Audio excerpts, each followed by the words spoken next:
Power is never born in the sunlight. It is shaped in corridors where whispers weigh more than kingdoms, and shadows speak louder than crowns. There is a certain kind of night that clings to history. A night heavy with the scent of burning oil, open ledgers, and whispered prayers that are not prayers at all, but bargains with fate. In this darkness, human ambition shows its truest face. Some families ruled through virtue, others through honor. But the Borgias, they ruled through understanding the hidden laws beneath human nature. They did not merely rise, they engineered their ascent as if power were a craft, a discipline, a form of alchemy. Tonight, as you sit with me by the fire, I want to take you into that world.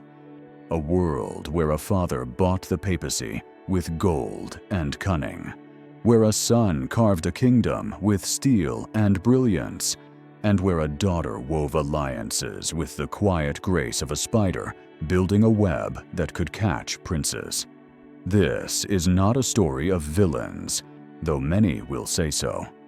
It is a story of clarity, a story about the part of the human soul that seeks survival, influence, and dominion. A story about the shadow self we all carry, and how those who understand it shape nations, while those who deny it become victims of their own innocence. As we journey through these lives, these secrets, these unspoken lessons, let your mind stay open. In their rise, we will see strategies still used in boardrooms. In their downfall, we will see warnings for anyone building wealth. And in their legend, we will glimpse truths about power that history tried to bury, but could never kill. If this world of hidden forces and ancient wisdom speaks to you, remember to like the video, subscribe to the Echoes of Wealth channel, or support the project if you wish. Your presence keeps this flame alive.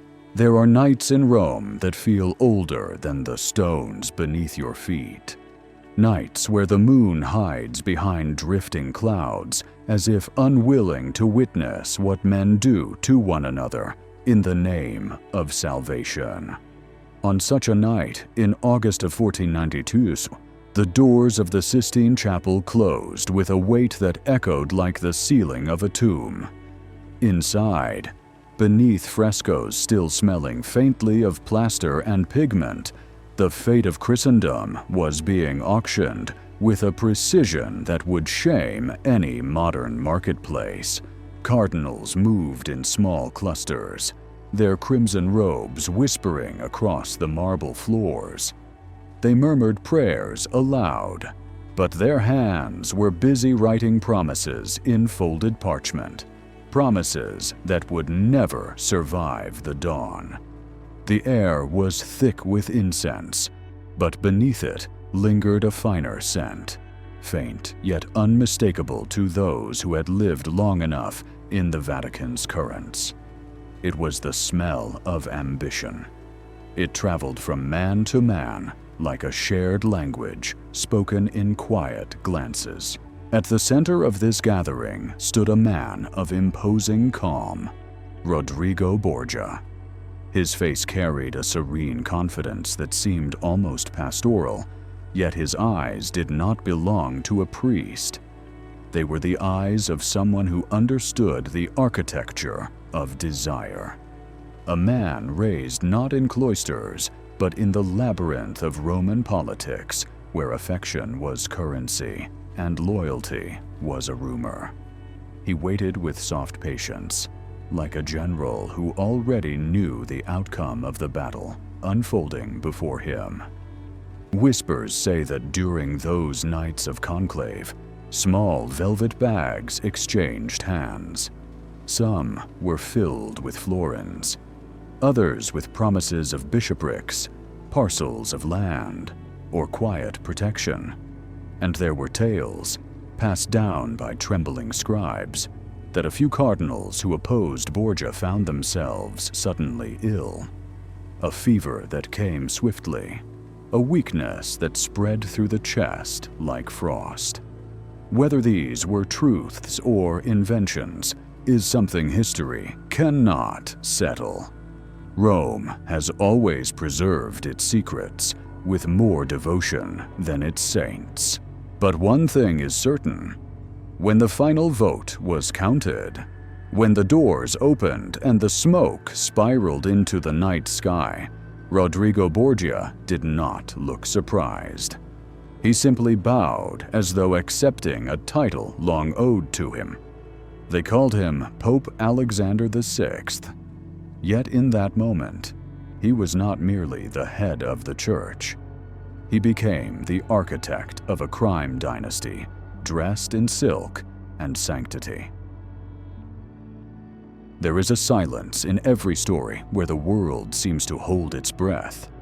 This was that moment. Rome felt it. The diplomats felt it. Even the thieves and courtesans felt it. Something had shifted. A new rhythm now beat beneath the cobblestones, one that hummed with danger and opportunity. For the Borgias did not believe that power was given. They believed it was crafted, shaped, seized. Power was a structure you built from the bones of your enemies and the dreams of your allies.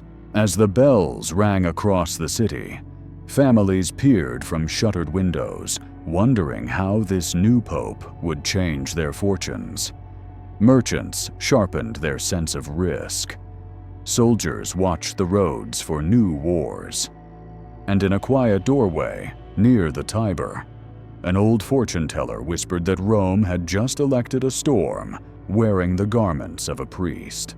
But storms do not come without reason.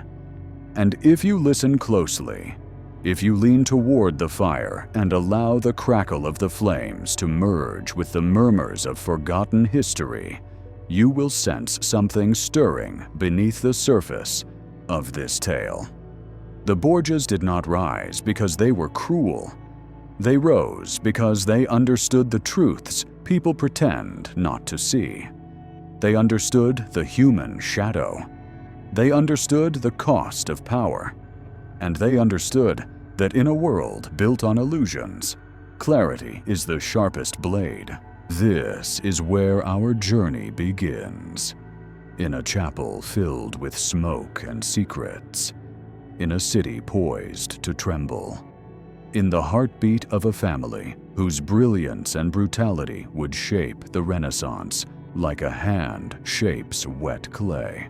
And now, as the fire warms the stone at your feet, as the room settles into a comfortable dimness, the question is not whether they deserved the power they seized. The question is what we can learn from them. What truths lie in the spaces history tried to silence? What strategies still echo through boardrooms, negotiations, alliances, and the private wars of ambition that every human fights quietly within their own life? There are men in history whose presence feels less like flesh and bone and more like an omen carried on horseback. Cesare Borgia was such a man. Those who saw him ride through the streets of Rome spoke of an aura that bent the air. He wore armor polished to a deep, muted glow, a cloak of black velvet that did not flutter like cloth, but moved with the controlled elegance of a living creature. And in his eyes, the strange, steady calm of someone who had already measured the world and found it wanting. He was a cardinal once, ordained at the age when most young men still struggled to steady their hands during morning prayer. But religion had never been his path. It was simply the most convenient corridor toward power. And when the time came, he shed the red robes with the casualness of a man removing a borrowed coat. When Rodrigo Borgia became Pope Alexander VI, Cesare became the instrument through which their family would carve a state out of the fractured map of Italy. If you look closely at the politics of that era, you see a peninsula trembling like a candle flame in a draft. City-states rose and fell with dizzying speed. Alliances shifted overnight. Mercenary captains held more authority than monarchs.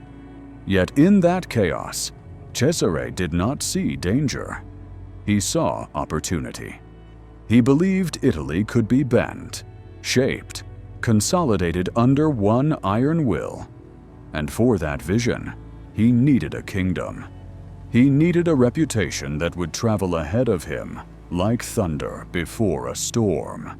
The Romagna became his proving ground, a region torn apart by petty tyrants and warring families, a place where peasants lived in fear of men who called themselves lords but behaved like wolves with titles. Cesare's first act was not to negotiate. It was to arrive with a force of seasoned soldiers and a stare that felt colder than winter. The walls of the local fortresses did not look as strong when he approached. Gates opened, knees bent, blood followed. But what made Cesare both feared and unforgettable was not his sword. It was the man he chose to wield terror on his behalf. His name was Ramiro de Orco. A scarred veteran of a dozen brutal campaigns, Ramiro was known for a silence that unnerved even the boldest captains. A man who listened more than he spoke, and whose judgments fell with the precision of an executioner's blade. Cesare brought him to Romagna with a single instruction: bring order. And Ramiro did. He imposed a stern, merciless justice that cut through corruption like a knife through old cloth. Bandits disappeared. Dissenters fell silent. Rumors spoke of midnight punishments carried out in torchlit squares where the shadows seemed to kneel with the frightened crowds. Within months, the region was tamed.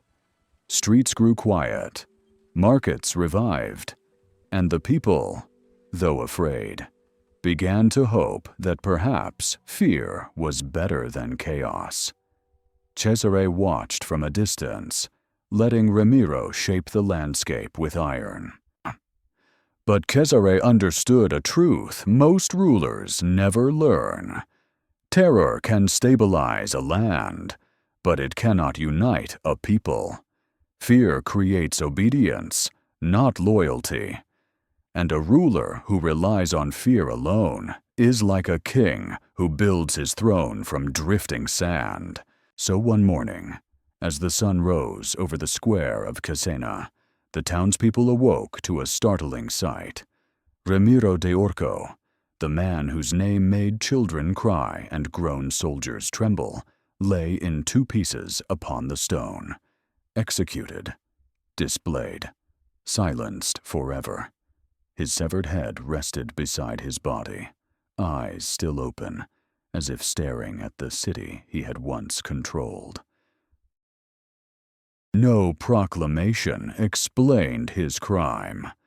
No trial had been held. Only a small note pinned beside the remains. An apology to the people. A promise that justice would now be tempered with mercy. The city erupted in a celebration of relief. Mothers wept with gratitude.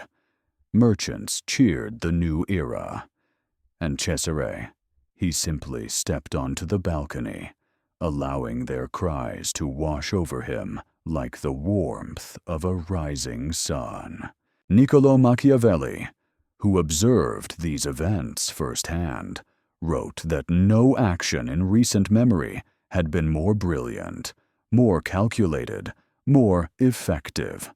Cesare had used cruelty wisely, swiftly, without hesitation, and then erased its source to cleanse the land of its memory. He became, in a single stroke, both feared and beloved. This is where the myth of Cesare Borgia crystallizes, not in the blood he spilled, but in the precision with which he orchestrated perception. He understood that human nature is clay softening in the presence of fear, yet hardening into devotion when the threat is removed. He knew that reputation shapes obedience, but compassion shapes allegiance. It was this balance that made Machiavelli call him the ideal prince, not because he was good, but because he was effective. Pause here for a moment. Listen to what the fire is telling you. In Cesare's actions lies a law many people refuse to admit exists. A law about the shadow within each of us. The part that knows we are capable of fierceness, boundaries, protection. The part we often bury beneath politeness and hesitation. Cesare did not hide his shadow. He harnessed it, directed it, controlled it so precisely that even his cruelties served his long-term vision. And once you begin to view the world not as it pretends to be, but as it actually operates, something within you shifts. You start seeing how leaders consolidate power, how companies restructure divisions, how organizations purge dysfunction. There is a rhythm to decisive action, a clarity born from confronting the darker truths of human behavior. Cesare's story is about more than brutality. It is about understanding the mechanisms that shape influence. It is about seeing the terrain of conflict without illusion. And it is about knowing when to cut sharply and when to offer a hand with warmth. The sun was barely a pale smear over the horizon when Cesare Borgia rode through the newly pacified Romagna.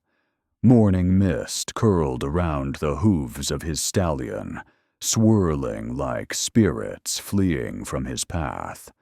The people stared from behind shutters, whispering prayers under their breath. Some feared him. Some admired him. Most did both. For in the Renaissance, survival required the ability to hold contradiction in your chest without letting it break you. Cesare himself was a contradiction, a man sculpted from Renaissance beauty and battlefield brutality. His olive complexion bore the flawless calm of a nobleman, while the scars hidden beneath his garments spoke of nights spent wrestling fate with his bare hands. His enemies recorded his charm with the same bitterness they reserved for his cunning.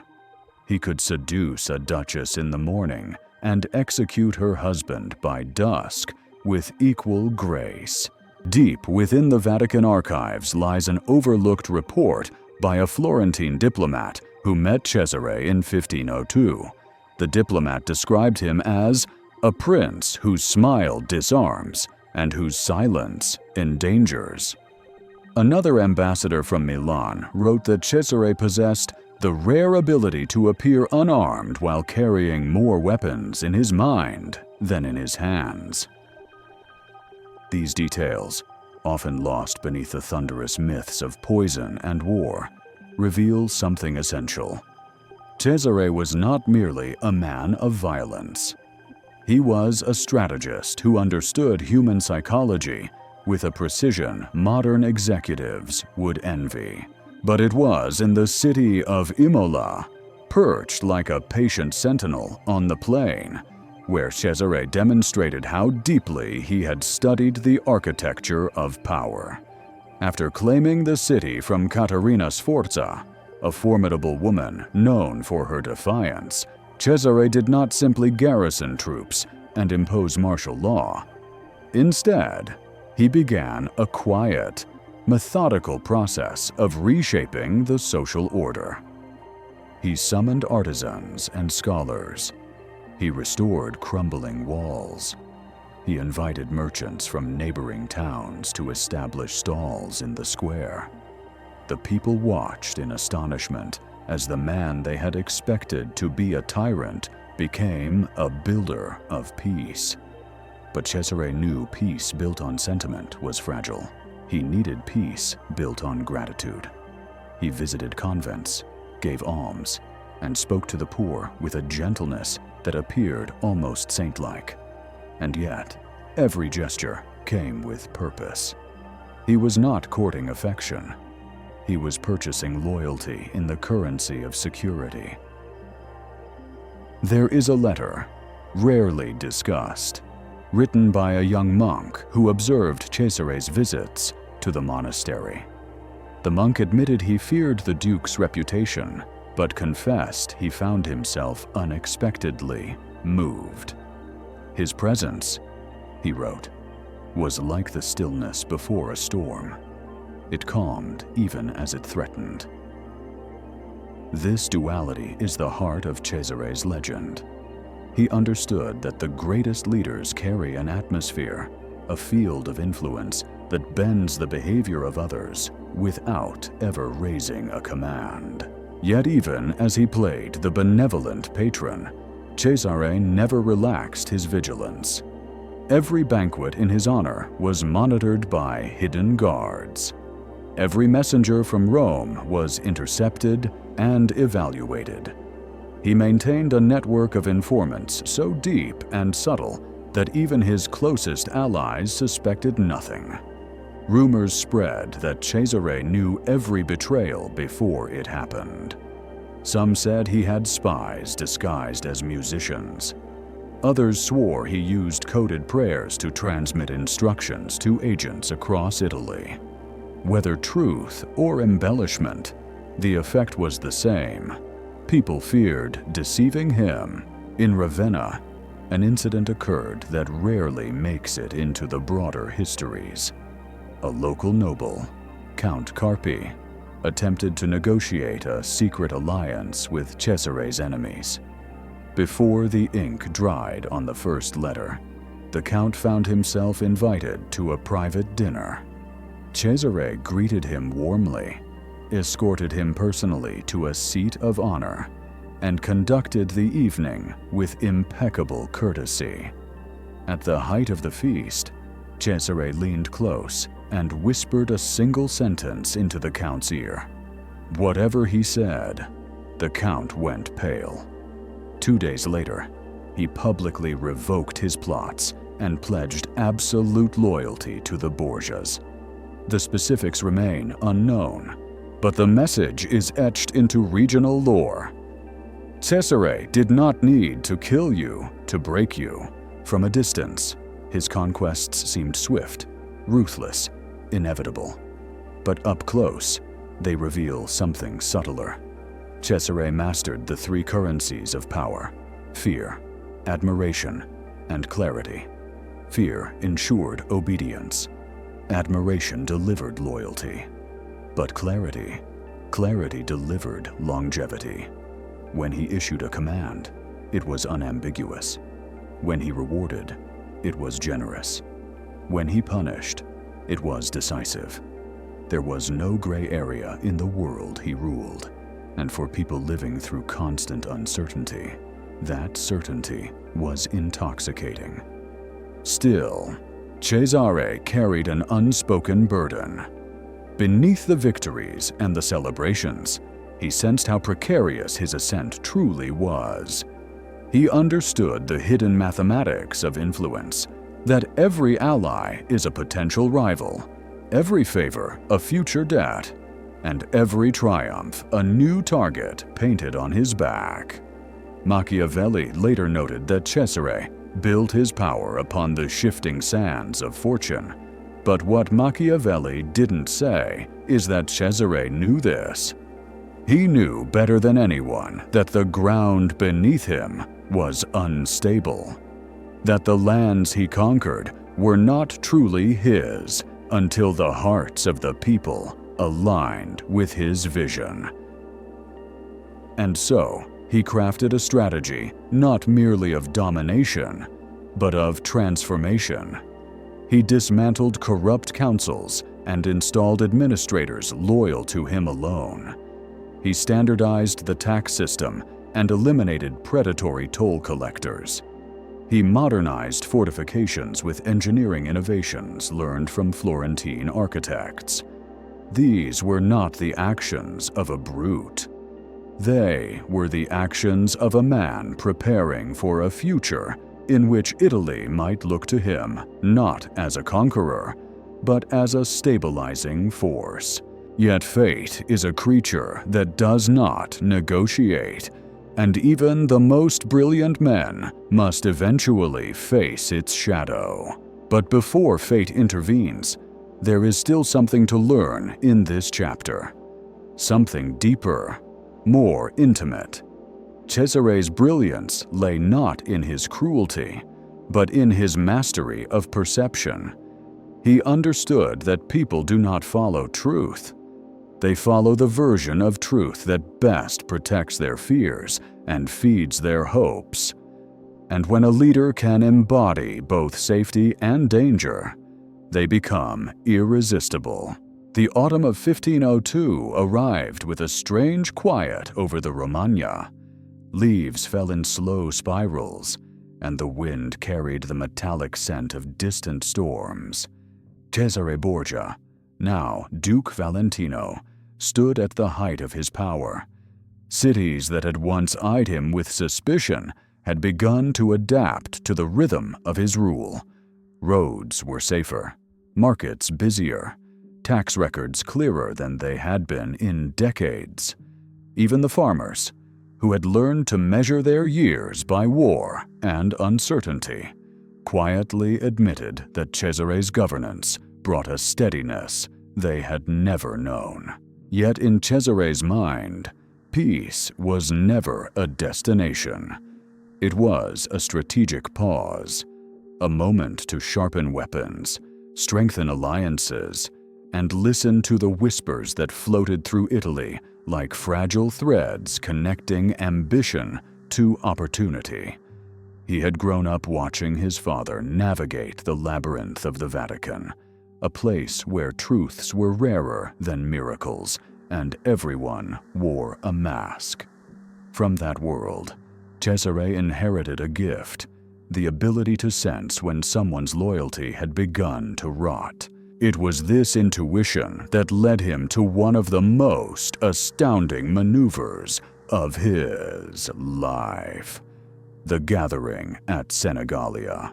On the surface, it was a simple invitation, a meeting between Cesare and the condottieri, the mercenary captains who had once fought for him and had now grown restless with the quiet. They wanted money. They wanted autonomy. Most of all, they wanted to know whether Cesare was still a man worth fearing. Men like Vitellozzo Vitelli and Oliverotto da Fermo were not easily comforted by promises. They had tasted blood, lived by contracts signed in the dust of battlefields, and trusted nothing except steel. Rumors spread that they planned to betray Cesare, to strike before winter's arrival. Whispers drifted into the ears of courtiers, merchants, even wandering friars. The threat grew like mold on old parchment. But Cesare did not panic. He did not send warnings. He did not raise armies. Instead, he smiled with the calm confidence of a man who already knew how the story would end. He invited them to feast. The town of Senigallia prepared for the Duke's arrival with a mixture of excitement and dread. Torches were readied. Tables were set with roasted game, winter fruits, and jugs of wine glowing like garnets. The condottieri arrived first, wearing their best fabrics and their most deceptive expressions. They believed they were walking into a negotiation, a chance to pressure Cesare, to test him, perhaps even humiliate him. What they did not know was that Cesare had already infiltrated their inner circles. He knew their doubts, their secret letters, their hidden alliances with his enemies. And so, when Cesare entered the hall, his cloak brushing the stone floor like the wing of a raven, the condottieri felt an unease ripple across their skin. He embraced them warmly. He poured wine with his own hands. He asked about their families, their campaigns, their ambitions. His voice carried the charm of a friend and the promise of a ruler. By midnight, laughter filled the hall. Glasses clinked. Vitellozzo leaned back in his chair, relieved, perhaps even fooled by the warmth. And then Cesare gave a signal, a quiet nod, tender, almost affectionate. The doors closed. Papal guards slipped from hidden alcoves like phantoms. In the blink of an eye, the laughter died. Vitellozzo and Oliverotto were seized. Their armor clattered uselessly against the stone. The hall transformed from a place of celebration into a stage for justice. Cesare stood before them with the serenity of a man contemplating a chessboard. He spoke softly, telling them he knew everything. Every betrayal, every secret, every whisper they thought had vanished into the night. His tone was not angry. It was disappointed. That, somehow, frightened them even more. By dawn, both men were dead. Machiavelli, who was present as an envoy of Florence, wrote that this act displayed Cesare's extraordinary prudence and vigor. It was not merely a punishment, it was a declaration.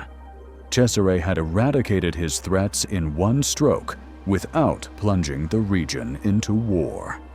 He had demonstrated control so absolute that he did not need an army behind him, only timing, nerve, and knowledge. This event, often overshadowed by more dramatic tales, reveals a facet of Cesare rarely discussed: his mastery of information. He understood that alliances are not maintained solely through respect or fear, but through the delicate balance of transparency and mystery. He revealed only what he needed to reveal. He concealed everything else. But beneath the triumph of Senegalia lay a deeper truth about the man. Cesare had learned to wield power the way a surgeon wields a scalpel, with precision, without hesitation, and with an awareness that every cut, no matter how clean, left a scar on the soul of the one who made it. In the myths of the Borgia dynasty, Cesare is often painted as a tyrant driven by cruelty. Yet history, when examined closely, paints a different picture. He was a man who understood the structure of reality better than his contemporaries. He recognized that the world does not reward purity. It rewards clarity. Not kindness, but discernment. Not hesitation, but calibrated action. And though he never spoke of it openly, there was a quiet philosophy guiding his path. A conviction that every human harbors two forces within, a light that seeks harmony and a shadow that seeks dominion. Those who master both rise. Those who suppress the shadow are devoured by those who do not. Cesare had confronted his shadow early in life. He had looked into it without blinking. And because of that, he could wield it, not recklessly, but consciously. As the fire before us crackles softly, the lesson of Cesare becomes clearer. In every life, there comes a moment when hesitation costs more than action, when generosity must be balanced with boundary, when clarity demands a decision that others may judge, misunderstand, or fear. Cesare's story is a reminder not to emulate his darkness, but to understand our own. Winter settled over Italy like a cold, deliberate breath. The snow on the Apennine passes slowed armies and merchants alike, but Cesare Borgia moved through the season with the same relentless focus he carried in spring and summer. Weather, to him, was merely another variable, another obstacle to be mastered, accounted for, and quietly absorbed into the architecture of his plans. In the months following Senigallia, the Romagna entered an unusual period of stability. Chroniclers noted a rare harmony between the noble families who had survived Cesare's purges. Markets continued to flourish. Roads remained safe. Travelers wrote that the region felt strangely calm, as though danger had been extracted from the very air. Stillness can sometimes feel unnatural when it emerges in a land accustomed to chaos, and in that stillness, Cesare did something unexpected. He vanished. Not entirely, of course. Messengers carried his decisions. His lieutenants enforced order. His engineers continued fortifying strategic citadels. But the man himself withdrew from public view, leaving those who watched him closely to speculate wildly. Some claimed he traveled in disguise through the countryside. Others whispered he had retreated to a secluded fortress to plot a campaign against Florence, or perhaps even Naples. The truth, obscured by time and rumor, lies somewhere more fascinating. Cesare had begun to study the nature of loyalty. He understood that a domain conquered by force remained brittle. Fear could pacify a region for months, perhaps years, but fear alone could not build something lasting. And for all his ruthlessness, Cesare harbored a vision that stretched beyond the immediate violence of war. He wanted to engineer a state, an Italy unified not only under his banner, but under a structure strong enough to survive him. To accomplish this, he needed to understand the hearts of the men who served him. Hidden in an overlooked letter from his private secretary, Agapito Geraldini, there is a revelation about Cesare's winter disappearance. Geraldini wrote that the Duke traveled alone to several villages disguised as a merchant. He dined with blacksmiths, bargained with farmers, and listened to the grievances of elderly men who had lived through decades of shifting tyrannies. The Duke recorded everything: prices of grain, complaints about corrupt stewards, even the mood of the women at the wells. All of it mattered. A ruler who governs from above sees only outcomes, but a ruler who walks among the people learns causes. Cesare knew the difference. He learned which families inspired trust, which notaries pocketed bribes, which village leaders inspired their neighbors, and which secretly undermined them. He identified those who could be lifted into positions of responsibility and those who needed to be quietly removed. It was during this discreet winter journey that Cesare discovered something that would shape his next move: a quiet resentment simmering in Urbino. The Duke of Urbino, Guidobaldo da Montefeltro, was respected, scholarly, and beloved by his people, but he was also fragile. His health was failing, His treasury was shrinking. His alliances were unstable. Cesare realized that if he did not act soon, Urbino would fall into the hands of someone else, perhaps a rival, perhaps a foreign power. And if that happened, his dream of a unified Romagna would fracture. So he returned to his army, not with rage, but with clarity. In June of 1502, Cesare marched on Urbino with a precision that astonished every observer. No speeches, no threats, no dramatic declarations. He simply moved with the inevitability of a rising tide. When his forces reached the gates, Guidobaldo, beloved, gentle, exhausted, fled in the middle of the night wearing nothing but a nightshirt. Urbino surrendered without a fight. It is moments like this that reveal Cesare's true nature. He did not need bloodshed to demonstrate dominance. His strategy was psychological. Urbino's surrender rippled across Italy as a message sharper than steel. Those who resist him exhaust themselves. Those who cooperate survive. A lesser ruler might have plundered the city. Cesare did not.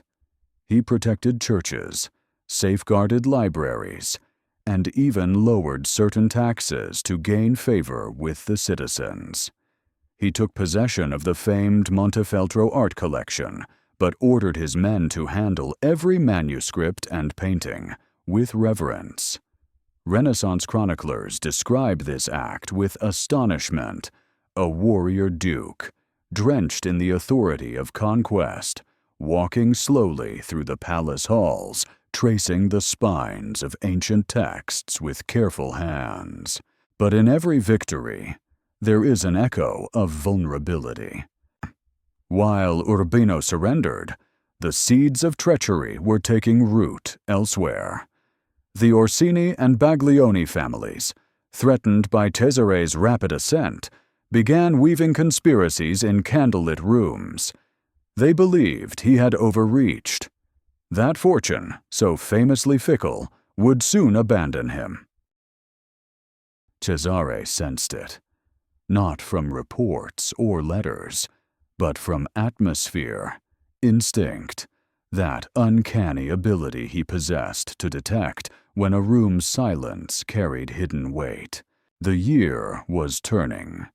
Winter had melted into summer, and Cesare, standing atop the walls of Urbino, gazed at the hills with the expression of a man who understood something most of his era never grasped. Power is not just territory. It is not armies. It is not even fear. Power is the ability to see the invisible, and to act before others realize what is unfolding. This sensitivity to unseen currents, that quiet, almost spiritual perception, was the essence of Cesare's shadow mastery. He did not merely confront threats. He anticipated them. He moved before anyone sensed the danger. That is what made him so enigmatic, so feared, so magnetically compelling. As we sit together by this fire, listening to the distant growl of the night, consider this. Cesare's brilliance did not lie in triumphs alone. It lay in the way he read the world, the way he listened to silence, the way he felt betrayal forming before a word was spoken. And yet, in the heart of this chapter, beneath the cold air, the quiet conquests, the ruthless calculations, there is a question rising like smoke. How does a man who sees so clearly fail so completely? That answer, too, belongs to him. But for now, his star is still rising. There are women in history whose presence feels like a veil of perfume drifting through a corridor, delicate yet impossible to ignore. And then there are those whose presence is a quiet force, soft to the eye, yet capable of altering the direction of kingdoms. Lucrezia Borgia was both. The world has tried, for centuries, to make her a myth of poison rings, hidden lovers, and wicked feasts. But beneath the layers of scandal, some true, many invented, is a woman who mastered a form of power rarely acknowledged, and even more rarely understood. She was born into a world that treated women as bargaining chips, tokens to be traded between families like fine horses or parcels of land. A daughter of the Pope was both shield and hostage, ornament and weapon. Yet from a young age, Lucrezia showed a quality her contemporaries struggled to articulate. A Venetian envoy who met her at 14 wrote that she possessed an attentiveness as soft as silk, but as binding as a noose. He meant it as a compliment, though perhaps he did not understand why. When Rodrigo Borgia ascended to the papacy, Lucrezia became one of the most valuable assets in the Vatican. Her first marriage, arranged when she was barely 13, was to Giovanni Sforza, a man nearly twice her age and far beneath her family's ambitions. The union was political, strategic, transactional. But Lucrezia, young though she was, observed everything: the ceremonies, the negotiations, the undercurrents swirling around her new role. It is said she greeted the envoys from Milan with a smile so calm they could not quite determine whether she had already understood her position or whether she was too innocent to grasp it. She understood. In the Borgia world, innocence was not the absence of knowledge. Innocence was a mask one learned to wear with flawless precision. Giovanni Sforza, her first husband, found himself entangled not in the marriage, but in the storm of Borgia ambition. When the alliance no longer served its purpose, the family moved to annul the union. Giovanni resisted. He complained. He threatened to expose secrets. And then, quietly, a whisper spread that the Pope himself declared the marriage invalid due to non-consummation. The humiliation was total. The public shame of impotence, real or fabricated, crushed Giovanni, and he retreated from Rome in disgrace. Lucrezia, still in her teens, walked through this political theater with a serene grace that unsettled many observers. Cardinal Paolo Capranica wrote in a private letter that her composure was that of a woman who has already learned that tears are a language to be used sparingly. Behind the scenes, she was already assuming responsibilities normally reserved for seasoned courtiers. She reviewed letters. She mediated disputes. She managed the Pope's private apartments and even signed papal decrees when her father and brother were away from Rome. One detail, rarely mentioned, reveals her remarkable influence. When Cesare Borgia orchestrated the fall of the infamous Orsini clan, it was Lucrezia who brokered the exile terms for surviving family members. Her soft voice, they said, carried more assurance than any military escort. She could persuade without pressure, and she could soothe without appearing to manipulate. It was a form of diplomacy born not of force, but of psychological insight. Her second marriage, arranged with Alfonso of Aragon, brought her something unexpected: affection. Alfonso was young, handsome, and kind-hearted, a stark contrast to the frightening world of Roman politics. They were seen walking through Vatican gardens in the evening, speaking in low voices, exchanging small gifts. For the first time, Rome whispered that Lucrezia was happy. But happiness, in that era, was a fragile currency. Alfonso's family power threatened Cesare's expansion. Tensions festered like wounds ignored too long. And one night, under the quiet arches of the Vatican, assassins attacked Alfonso. He survived, barely. Lucrezia nursed him, staying at his bedside, refusing to sleep. Her devotion so radiant that even hardened cardinals felt compassion stir within them. Cesare did not. When Alfonso began to recover, Cesare visited him in his chamber. The attendants were dismissed. Moments later, they returned to find Alfonso strangled, his body still warm, a doctor nearby muttering about complications. Lucrezia fainted, her sobs echoing through the halls, and for weeks, she would wear nothing but pale colors, as if mourning had drained her of life. Yet even then, she did not break. She transformed. Surrounded by danger, loss, and ruthless men, Lucrezia began to cultivate a different kind of strength. She understood what Cesare mastered through force, she would master through grace. If she could not wield a sword, she would wield influence. If she could not march armies, she would move families. If she could not command soldiers, she would command allegiances. Her third marriage, to Alfonso d'Este of Ferrara, was her true coronation. Ferrara despised the Borgias. The Este family viewed Lucrezia as a poisonous expense.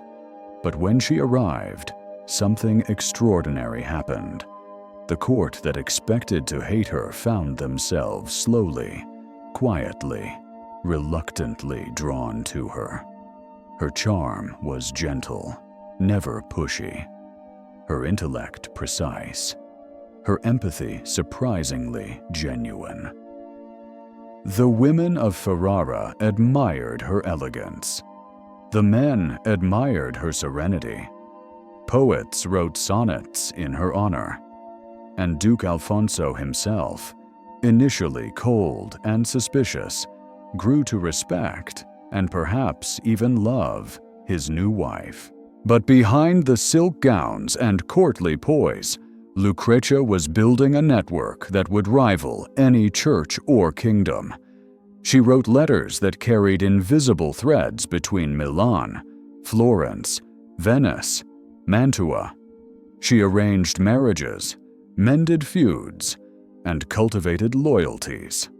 She became the quiet center of Italian diplomacy, the axis around which competing powers revolved. And here, by this fire, something becomes clear. Lucrezia's myth is not about poison. It is not about scandal. It is not about decadence. It is about strategy hidden beneath softness, power concealed within grace, influence disguised as innocence. She mastered the art that most kingdoms underestimate, the art of quiet persuasion. Her story now shifts from myth to philosophy, from the visible events to the invisible forces beneath them. Because what Lucrezia teaches us about the shadow self and about wealth is something far deeper than politics. There is a moment in every life when the myth dissolves, and what remains is the architecture of the soul, the structure that determines how a person moves through the world when no one is watching. For Lucrezia Borgia, this moment came not during the scandals that Rome adored, nor during the tragedies that surrounded her youth, but during the years she spent in Ferrara, far from the Vatican's poisonous corridors. It was here, in a court that had expected her to fail, that her true power blossomed like a rose blooming against the frost. In Ferrara, she encountered a culture of refinement unlike the volatile Roman world she had navigated since childhood. Poets recited verses in candlelit halls. Musicians practiced intricate compositions in hidden chambers. Scholars debated Aristotle and theology over wine. Yet beneath the elegance, the Este family remained wary of her. They saw a Borgia before they saw a woman. They feared the shadow of her father's deeds and Cesare's ruthless ascent. But Lucrezia did not push against their suspicion. She dissolved it. She did something rare for the Renaissance. She listened. In a court hungry for validation, her quiet attentiveness became a rare gift. She remembered names. She paid attention to who felt overlooked during gatherings. She noticed which noblewomen envied one another, which men carried grudges beneath polite smiles, which scholars longed for patronage. Small observations became the threads she wove into a growing web of influence. She sponsored poets like Ludovico Ariosto, whose works would endure for centuries. She invited musicians to teach her children, turning her court into one of the cultural centers of Italy.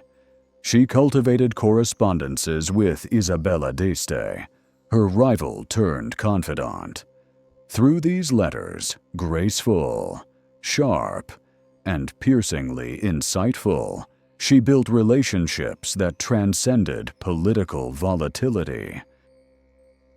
But there was another side to Lucrezia, a quieter, deeper side.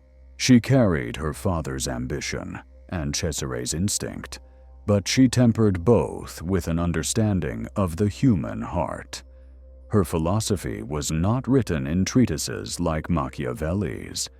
It was carried in the way she moved through rooms, the way she anchored conversations, the way she made those around her feel seen and valued.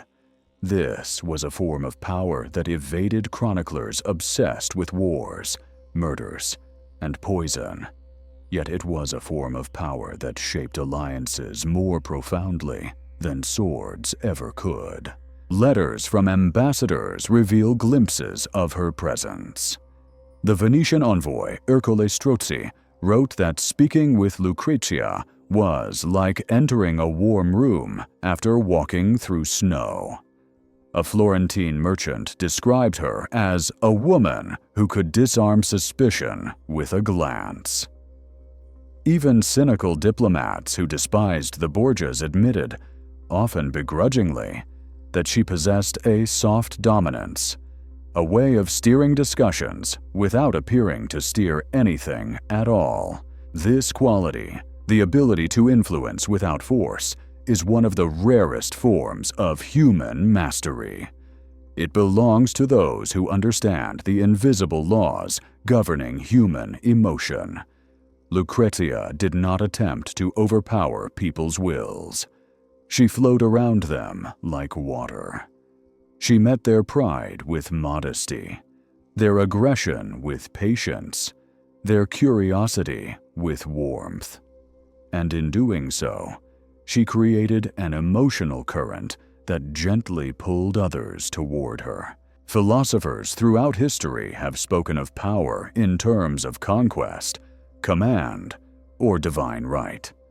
But Lucrezia embodied a different kind of power, one less visible, yet equally potent.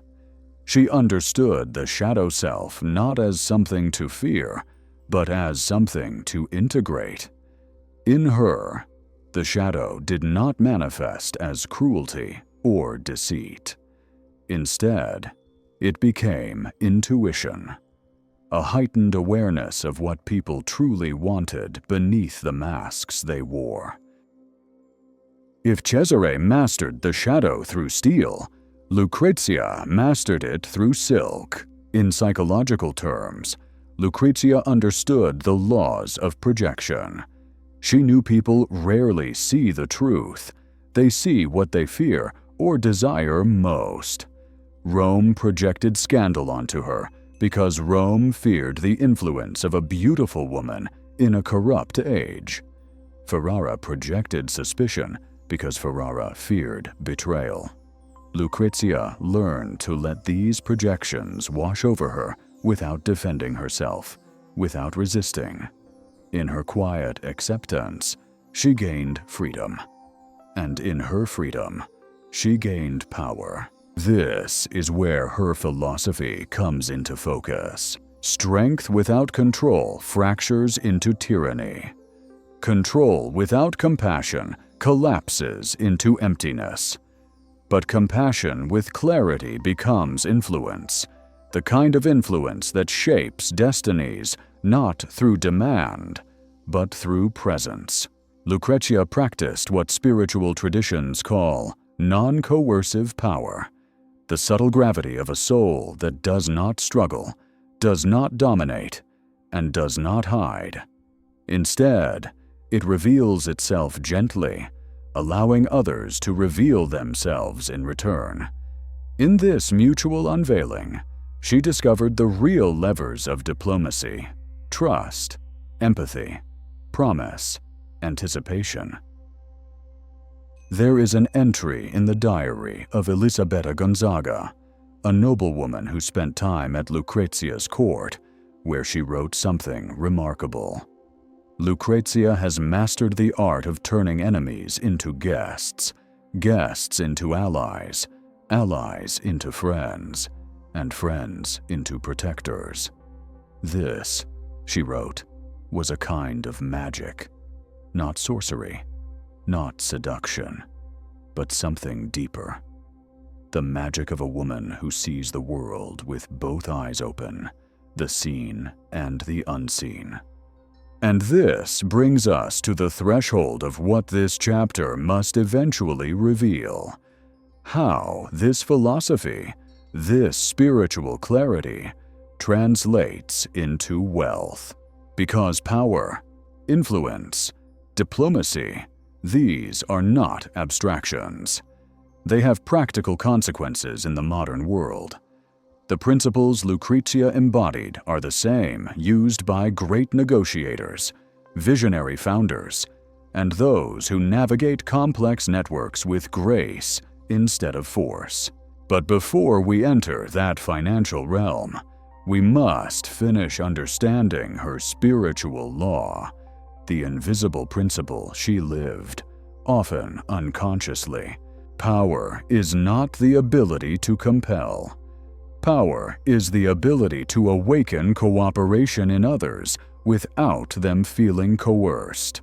When Lucrezia Borgia stepped into Ferrara and reshaped her destiny with silence, grace, and precision, she was not merely performing the duties of a duchess. She was demonstrating a financial strategy older than banks, yet more enduring than gold. The courts whispered of her beauty, her intelligence, her charm. What they missed was the real engine behind her influence, a mastery of alliances so refined that it resembled art more than politics. To understand how her strategy applies to wealth, we must first remove ourselves from the modern notion of power as something rooted in money, titles, or raw force. True power, the kind that outlasts empires, arises from relationships. It is stored in the trust between people, in the alliances formed during quiet conversations, in the loyalty earned through consistent presence, and in the goodwill built over years rather than moments. Lucrezia understood this intuitively. While Cesare consolidated territories and her father managed the Vatican's labyrinth, Lucrezia built something less visible but far more resilient: relationship capital. Each letter she wrote, each visit she arranged, each kindness she offered carried a financial footprint. It turned rivals into intermediaries, intermediaries into partners, and partners into protectors. This was her fortune, invisible yet unbreakable. Her correspondence archive, preserved in fragments across Italian libraries, reveals a network rivaling that of any merchant guild or banking family. She wrote to duchesses, cardinals, merchants, poets, and generals, not with demands or instructions, but with warmth, curiosity, and genuine attention. She sent small gifts, embroidered cloths, rare herbs, devotional books, personal sketches. These gestures cost little, but carried immense symbolic value. Modern economics calls this social capital, but the Renaissance had a more fitting term: obbligo, a subtle debt of goodwill. Lucrezia's obbligo stretched across Italy. When conflicts erupted between the Este and Gonzaga families, she mediated with letters that blended diplomacy with emotional intelligence. When Ferrara struggled with grain shortages, she contacted old Roman allies who owed her quiet favors. When tensions rose with Venice, she hosted ambassadors with such effortless charm that negotiations softened before they even began. This is the heart of her financial strategy. She didn't accumulate wealth by hoarding. She accumulated wealth by circulating it in the form of favors, alliances, introductions, and opportunities. In modern terms, Lucrezia practiced three core principles of strategic wealth building. First, soft power compounds faster than hard power. Influence gained through fear or pressure decays quickly. It must be reasserted constantly. Influence gained through trust, consistency, and empathy grows exponentially. Each relationship strengthens others. Opportunities flow naturally. People offer you information, access, and protection not because you demand it, but because they want to. Second, the most valuable assets are those hidden from view. Lucrezia never held vast territories. She commanded no armies. Her physical possessions, jewels, manuscripts, tapestries were luxurious, but replaceable. Yet her true assets were intangible: the loyalty of poets, the admiration of noblewomen, the trust of ambassadors, the quiet respect of rivals.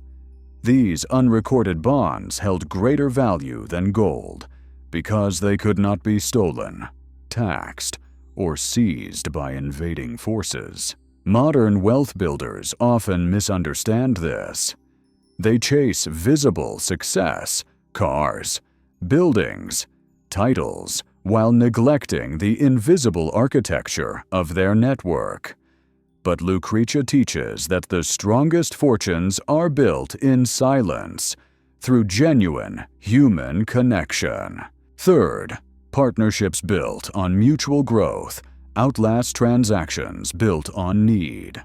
Lucrezia's alliances were never one-sided. She uplifted those around her, recommended people for roles, shared credit, and celebrated others publicly. This created a self-sustaining cycle. The more she gave, the more the world flowed back to her.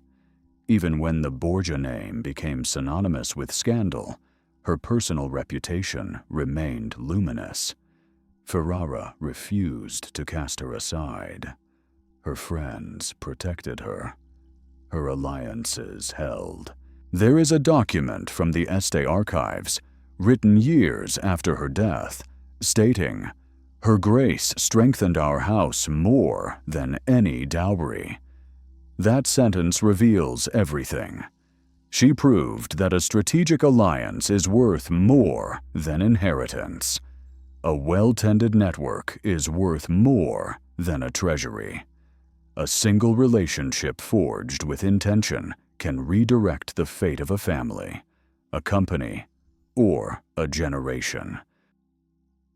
And now, as we sit by the fire, the connection between her Renaissance diplomacy and our modern financial world becomes unmistakable. Partnerships are the modern currency of power. Alliances determine opportunities. Your network shapes your future far more than your bank account ever will. Lucrezia teaches a form of mergers and acquisitions that does not happen in corporate boardrooms, but in daily life. Every conversation is a negotiation. Every interaction is an exchange of value.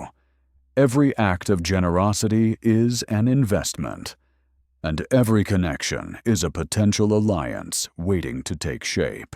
She reminds us that wealth is not a race. It is a web. And the stronger the threads you weave, with sincerity, clarity, and calm authority, the more unshakable your position becomes. In the world of Renaissance power, Lucrezia did what few managed. She survived, evolved, and prospered. Not through scandal or seduction, as the myths claim, but through one timeless truth. When you learn to move people's hearts, you gain access to every door in the world. There are nights that history tries to bury, nights wrapped in silk, smoke, and rumor, nights so decadent and unsettling that even centuries later, they tremble beneath the fingertips of those who dare to study them.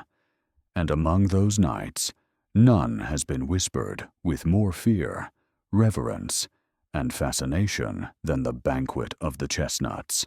It was October of the year 1501. Rome simmered with a heat that did not belong to autumn. The Pope's palace at the Borgia apartments glowed like a lantern above the city, its windows flickering with candlelight that stretched across rooftops like stray tongues of flame. Inside, the Vatican was preparing a spectacle not intended for the eyes of the pious. It was a feast arranged by Cesare Borgia, approved by Pope Alexander VI, and attended by those who lived at the outer edges of morality: courtiers, dancers, noblemen, foreign envoys, and 50 courtesans chosen with obsessive precision.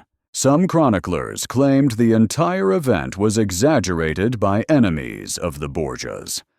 Others, including the meticulous Johann Burchard, papal master of ceremonies, described it with unsettling clarity. Truth and myth blend here like wine poured into dark water. Yet what remains undisputed is this: the night was a theater of power disguised as pleasure. Guests arrived through corridors perfumed with incense heavy enough to dull the senses. The walls, adorned with frescoes of saints, seemed to watch with judgment frozen in pigment.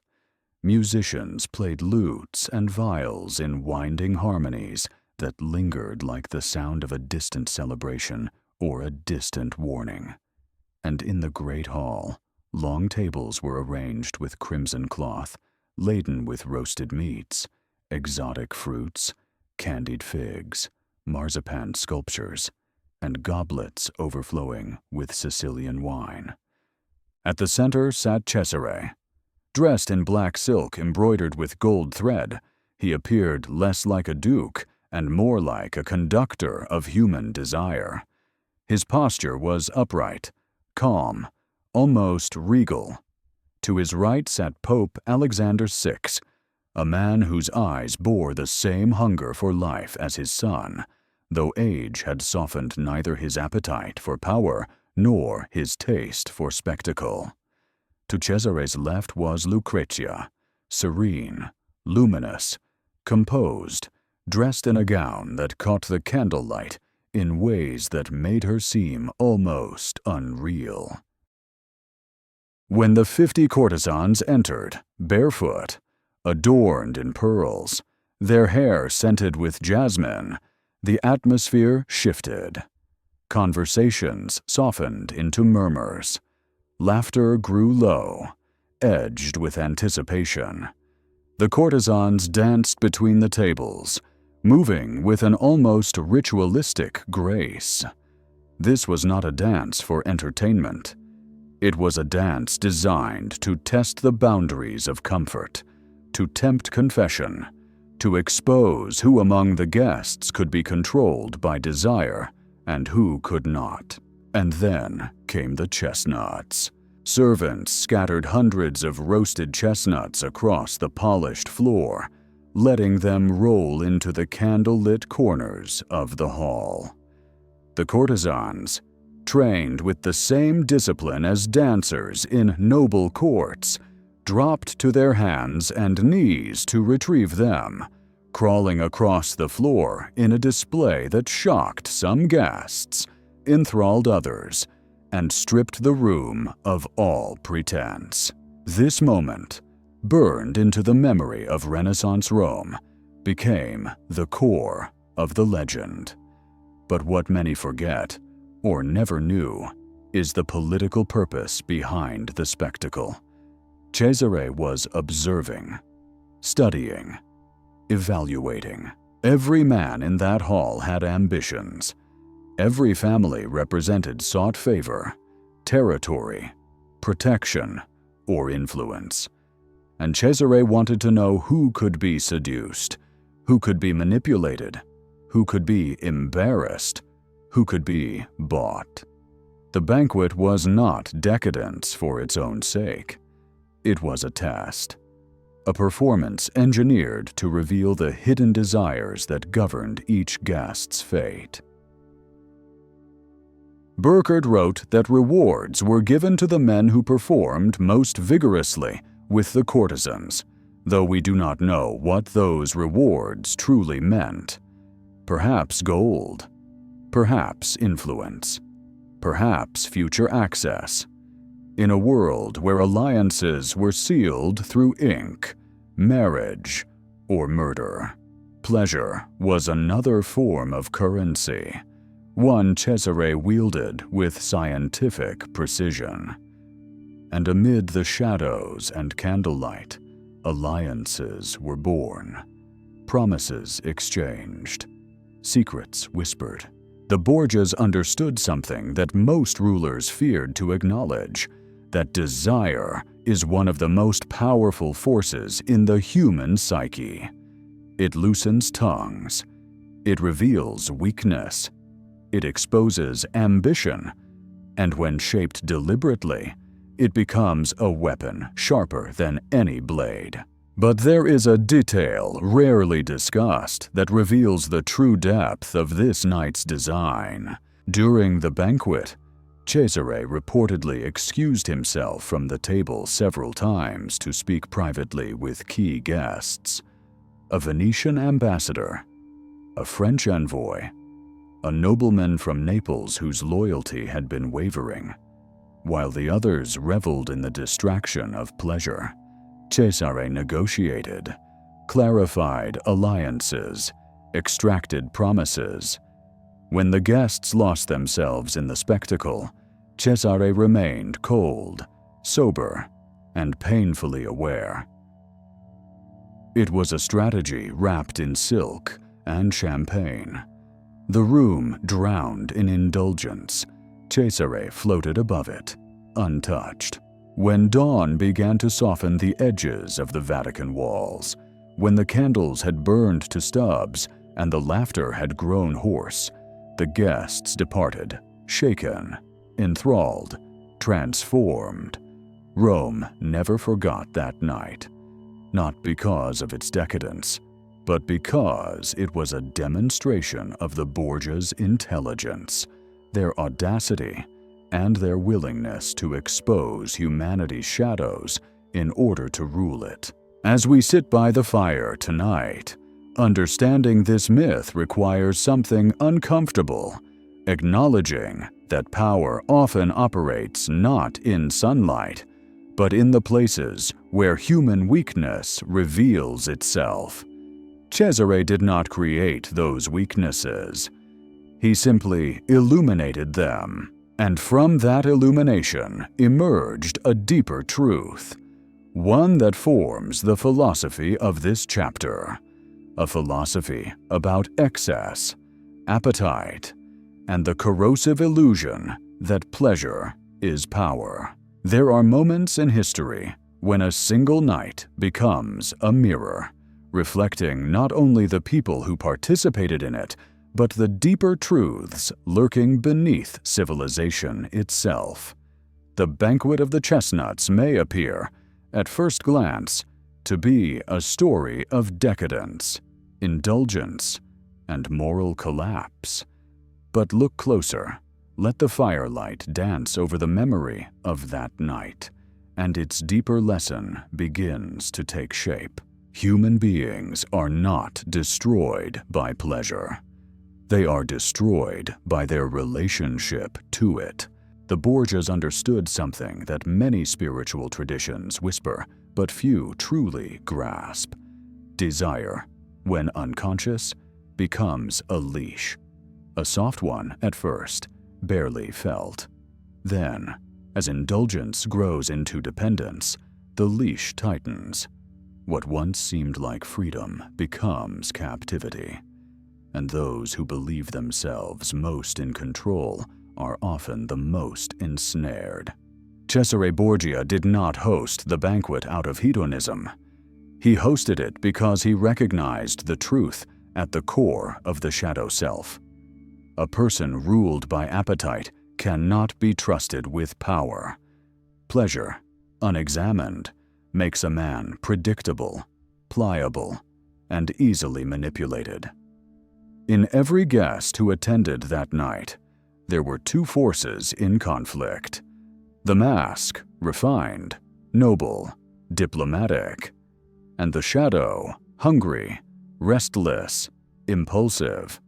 Cesare needed to know who could endure the sight of temptation without betraying themselves, and who would fall eagerly into the arms of excess. Those who collapsed under the spell of the banquet revealed themselves as unreliable allies. Those who maintained composure, who observed without surrendering, earned a different kind of respect. Excess reveals character. Appetite reveals allegiance. Desire reveals destiny. This is the spiritual law buried beneath the scandal. The shadow self, the part of us driven by instinct, hunger, fear, longing, is neither good nor evil. It is simply powerful. It responds to sensation, novelty, intoxication, and when ignored, it begins to shape our choices without our awareness. It pushes us to chase validation, indulgence, approval, escape. It whispers promises of satisfaction that evaporate the moment they are grasped. But the Borgias, for all their sins, understood the shadow. They acknowledged it. They studied it. They used it, not recklessly, but strategically. And in this recognition lies a deep spiritual truth. What you do not face in yourself will eventually control you. This is why the men who attended the banquet were not simply participants in a night of decadence. They were participants in a test of self-mastery. The candles, the music, the courtesans crawling for chestnuts, these were not entertainment. They were symbols of temptation. A reenactment of the ancient human trial. Can you sit in the presence of desire without losing yourself? Few could. Most people, when confronted with pleasure, surrender to it. When offered indulgence, they abandon discipline. When immersed in sensory delight, they forget their long-term ambitions. The spiritual traditions of many cultures speak about this. The Stoics warned against letting pleasure dilute purpose. The Sufis taught that the ego's appetites are illusions that distract from truth. Buddhist monks compared desire to salt water. The more you drink, the thirstier you become. Even Christian mystics cautioned that ungoverned appetite fragments the soul. The banquet of the chestnuts is the Renaissance incarnation of that same lesson. Desire has gravity. Excess has momentum. Indulgence has a cost. But most importantly, pleasure without discipline becomes destiny without choice. And here lies the profound spiritual warning of this chapter. Those who cannot regulate their appetites eventually lose the ability to direct their own lives. Their shadow takes the reins, and they become passengers carried by impulses they never learned to tame. Cesare did not fear desire. He feared unexamined desire. He understood that the strongest men are not those who abstain from pleasure entirely, nor those who drown in it, but those who can walk into the heart of temptation and choose with clarity. Self-control is not repression. It is self-sovereignty. The ability to feel desire, but remain unshaken by it. And so the banquet becomes more than a story of scandal. It becomes a mirror for anyone seeking wealth, influence, or freedom. Because in every life, there are chestnut nights. Nights when temptation rolls across the floor like glittering bait. Nights when the room invites you to forget yourself. Nights when no one is watching, and your shadow sees an opportunity. In those moments, your choices write your future. Do you move with intention, or do you collapse under appetite? Do you own your desire, or does your desire own you? This is the spiritual lesson hidden inside the decadence, a lesson the Borgias mastered with unsettling precision. Those who command themselves command the world. Those who cannot command themselves become instruments in the hands of others. This is the law that echoes beneath the banquet, beneath the flickering candles, beneath the scandal that history tried to sanitize, yet never fully erased. If the myth of the chestnut banquet reveals the seductive pull of desire, and the philosophy of the shadow reveals how desire blinds and binds, then the financial lesson of this chapter takes us into the very heart of economic danger. Because what destroyed men in that hall, the inability to control appetite, is the same force that destroys markets, dynasties, fortunes, and entire civilizations. Every financial collapse in history has begun with a banquet. Not always a feast with musicians and courtesans, but a metaphorical one, a period where people abandon discipline and surrender to euphoria. A period where warning signs seem irrelevant, risks appear distant, and the thrill of gain intoxicates the mind more powerfully than wine. This is why historians and economists study the moments just before a crash with almost religious fascination. They search for the same pattern, the same blindness, the same hunger. They search for the banquet. In Cesare's Rome, indulgence exposed character. In the financial world, indulgence exposes fragility. And just as the guests at the banquet misjudged their control over desire, investors and institutions routinely misjudge their control over speculation. They believe they are participating in celebration, unaware they are standing at the edge of collapse. Understanding banquet indicators, the signals of impending financial danger, means recognizing the psychology that precedes every bubble, the illusion of endless growth, the dismissal of caution, the swelling appetite that begins subtly, then expands until it consumes every rational thought. Let us walk through these indicators as if we were walking through the banquet hall itself, candle by candle, behavior by behavior, appetite by appetite. The first banquet indicator: irrational abundance. In the great financial manias, the Dutch tulip frenzy, the South Sea bubble, the 1929 crash, the dot-com explosion, and every speculative fever since, investors became enamored with the illusion that resources, profits, or opportunities were infinite. This is the first sign of collapse, the belief that abundance has no limits. At the banquet, food flooded the tables, wine overflowed, and pleasures arrived without pause. The excess itself felt like evidence that prosperity would continue. But excess is rarely a sign of strength. More often, it is the final stage before exhaustion.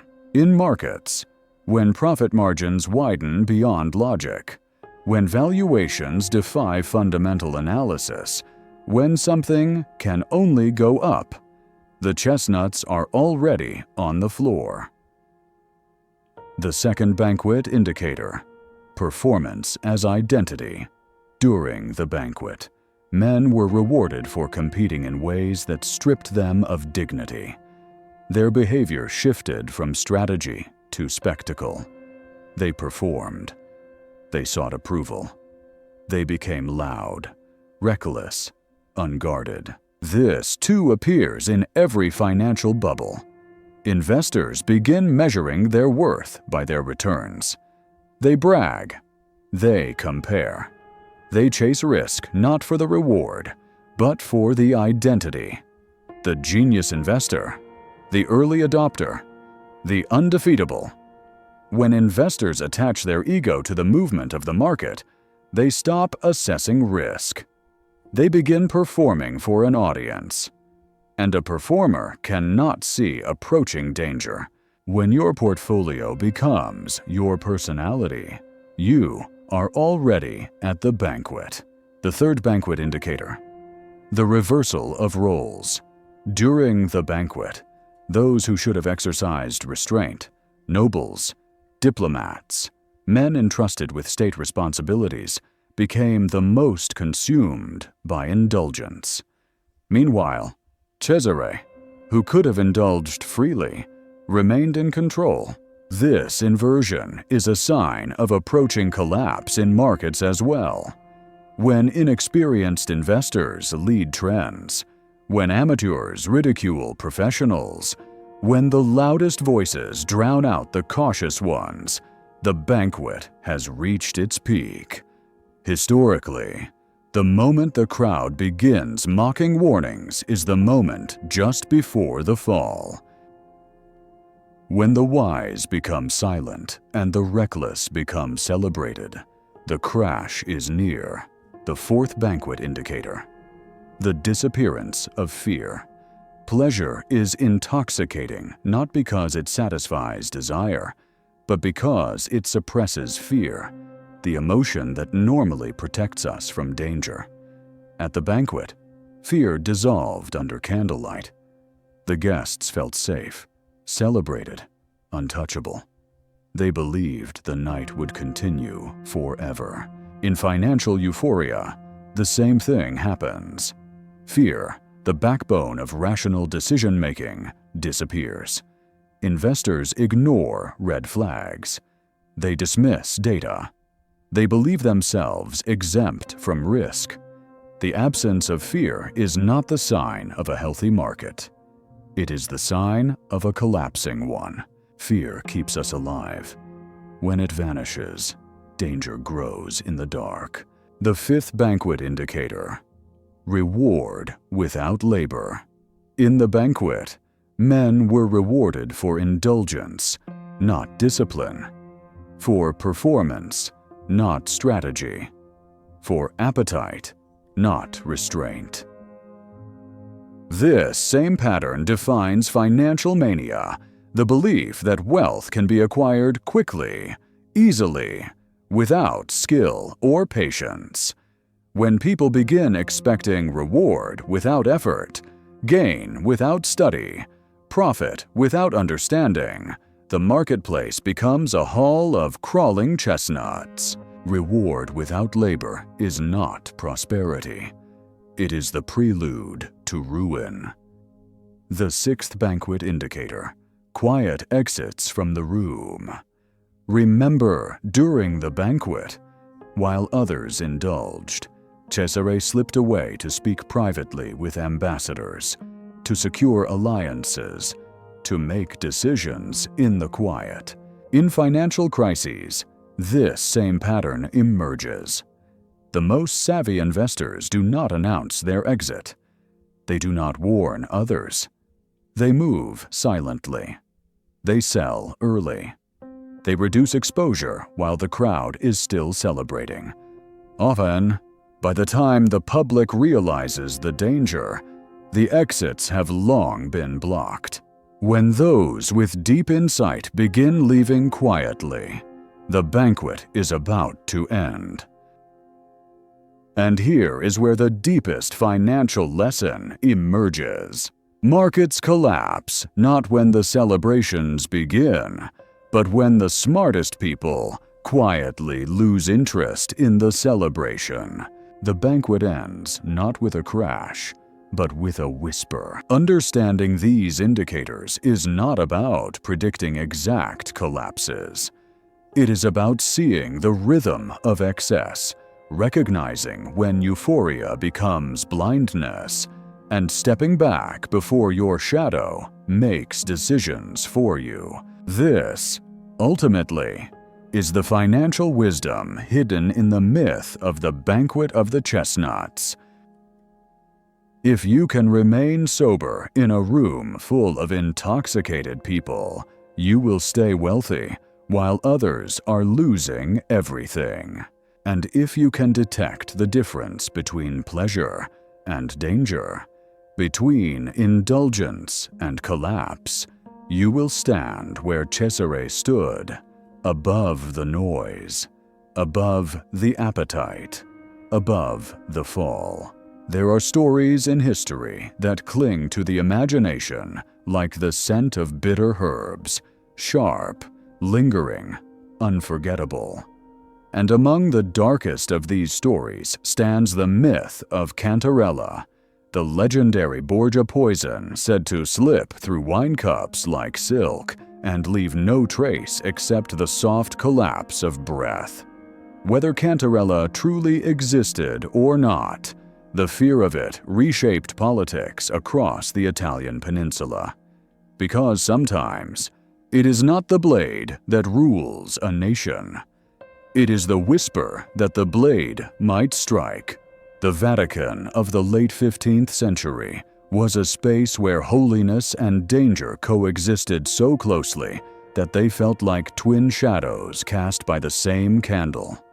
Priests glided through hallways with downcast eyes, but behind locked doors, cardinals plotted as fiercely as generals. The papal apartments of Alexander VI held both prayer books and secret files, reliquaries and coded letters. And down a narrow passageway beyond the public chambers, past a door that few dared to approach, lay the room that would later be called the Laboratorio delle Ombre, the Laboratory of Shadows. It was said that here the Borgias kept their poisons. The truth is far more mysterious. Records are scarce, intentionally so. The Vatican scribes who described the room did so with caution, as though naming what they saw would summon it into the room with them. they spoke of copper instruments, glass flasks sealed with wax, herbs hanging from beams like dark wings, powders stored in small alabaster jars, and liquids whose colors shimmered strangely under candlelight. Some jars contained common medicines used by physicians. Others held substances banned even by apothecaries: hemlock from Thrace, aconite from the Alps, mandrake roots shaped like twisted limbs. And then there was the rumor of a substance so refined, so beautifully translucent, that it resembled spring water. This was the infamous Cantarella. No one agrees on its nature. Some claimed it was distilled from arsenic until it reached a subtlety invisible to the senses. Others believed it was a blend of herbs and minerals that worked not by killing swiftly, but by weakening gradually, mimicking natural illness. Diplomats who died after dining with Alexander VI or Cesare Borgia often fell sick days later, their decline steady and quiet, as though fate itself had singled them out. And though no evidence was ever found, everyone feared the same cause. Perhaps that was the point. Fear, once named, lives longer than truth. But the myth of Cantarella does not begin in the laboratory. It begins in a villa outside Rome, where a wealthy cardinal named Orsini held a banquet attended by several prominent nobles. The night was warm, the wine abundant, the laughter loud enough to echo across the gardens. At the height of the feast, a servant poured wine from a flask bearing the Borgia crest, an extravagant gift sent earlier in the day. 3 days later, every man who drank from that bottle was dead. The physicians blamed malignant fever. Neighbors murmured of Vatican revenge. But Rome whispered one word: Cantarella. Whether this occurred as chronicle or as rumor hardly matters. What matters is the reaction. From that moment, every goblet presented before a cardinal was eyed with suspicion. Every shared meal became a negotiation of trust. Foreign ambassadors attempted to bring their own food taster to papal banquets. Even seasoned generals, hardened by decades of war, trembled at the idea that a few drops of liquid could do what an army could not. Cesare Borgia, aware of the growing hysteria, did nothing to deny the rumors. He remained silent, and in that silence, power grew. There is a fascinating testimony written by an anonymous Roman notary who claimed to have seen Cesare in conversation with a group of noblemen. The Duke, speaking gently, lifted a cup of wine to his lips. The noblemen flinched. Cesare smiled, not cruelly, but knowingly. He drank. Nothing happened. And in that moment, the notary wrote, he held them more tightly in his hand than if he had placed chains around their necks. This was the genius of fear. It does not require action. It does not require proof. It requires only belief. The Borgias understood that in a world obsessed with physical threat, armies, swords, assassins, the most effective weapon was invisible, a poison that might exist or might not, a substance that might be real or might be only a legend. For if people fear what they cannot see, cannot predict, cannot defend against, then their imagination becomes the instrument of control. And imagination is a crueler master than any tyrant. But behind the myth lies a deeper truth about the Borgias' use of subtlety. Most of the men who died mysteriously during Alexander II's papacy were political obstacles, nobles who betrayed alliances, cardinals who blocked reforms, ambassadors who played both sides of Italy's endless conflicts. Whether Cantarella struck them or natural illness did is impossible to know. But the fear of it spread through Europe like smoke. A Milanese envoy wrote that during diplomatic meetings, Cesare could silence a room with a single gesture by merely touching the rim of his goblet. A Florentine ambassador recorded that nobles would wash their hands meticulously after attending Borgia feasts, as though poison might cling to their skin. And merchants traveling through Romagna whispered that Cesare's enemies simply died of the air around him.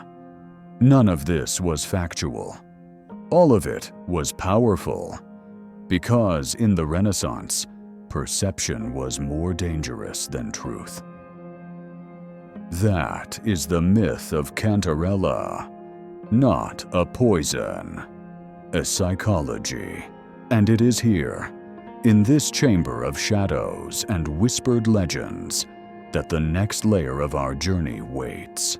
The philosophy hidden within the Borgia mastery of fear. There are forces in human life that move without shape, without body, without sound, yet they govern choices more strongly than armies or kings. Fear is one of these forces. And in the story of the Borgias, fear is not the poison in the bottle. Fear is the bottle. Fear is the substance. Fear is the weapon that never needed to exist in physical form to achieve its purpose.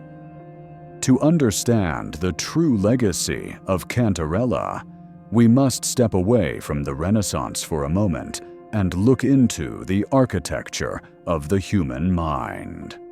There is an ancient principle shared by mystics, philosophers, generals, and strategists across every civilization.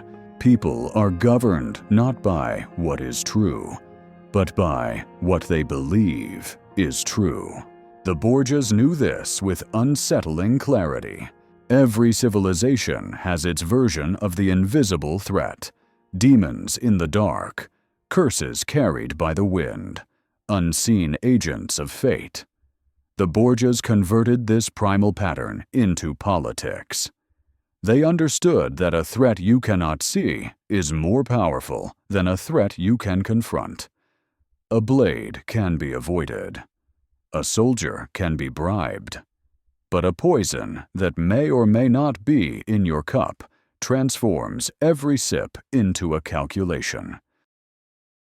In this way, Cantarella became more than a substance. It became a metaphysical tool, a weapon forged not in laboratories, but in the imagination.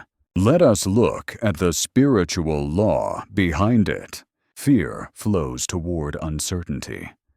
The less you know about a danger, the more your mind fills the silence with stories. And these stories are almost always worse than reality. The mind exaggerates threats, multiplies possibilities, paints nightmares across the walls of its own chambers. This is why the most effective form of fear is ambiguity, not clarity, not certainty, but the space between. Cesare Borgia mastered this law with surgical precision. He allowed rumors to circulate. He neither confirmed nor denied them. He let people build their own hells inside their minds. And because the imagination expands in darkness, his presence became synonymous with silent danger. This is the shadow self in its most refined expression, not violence, not cruelty, but perception. The shadow, when integrated, teaches a simple but profound truth. Perception shapes reality more powerfully than action.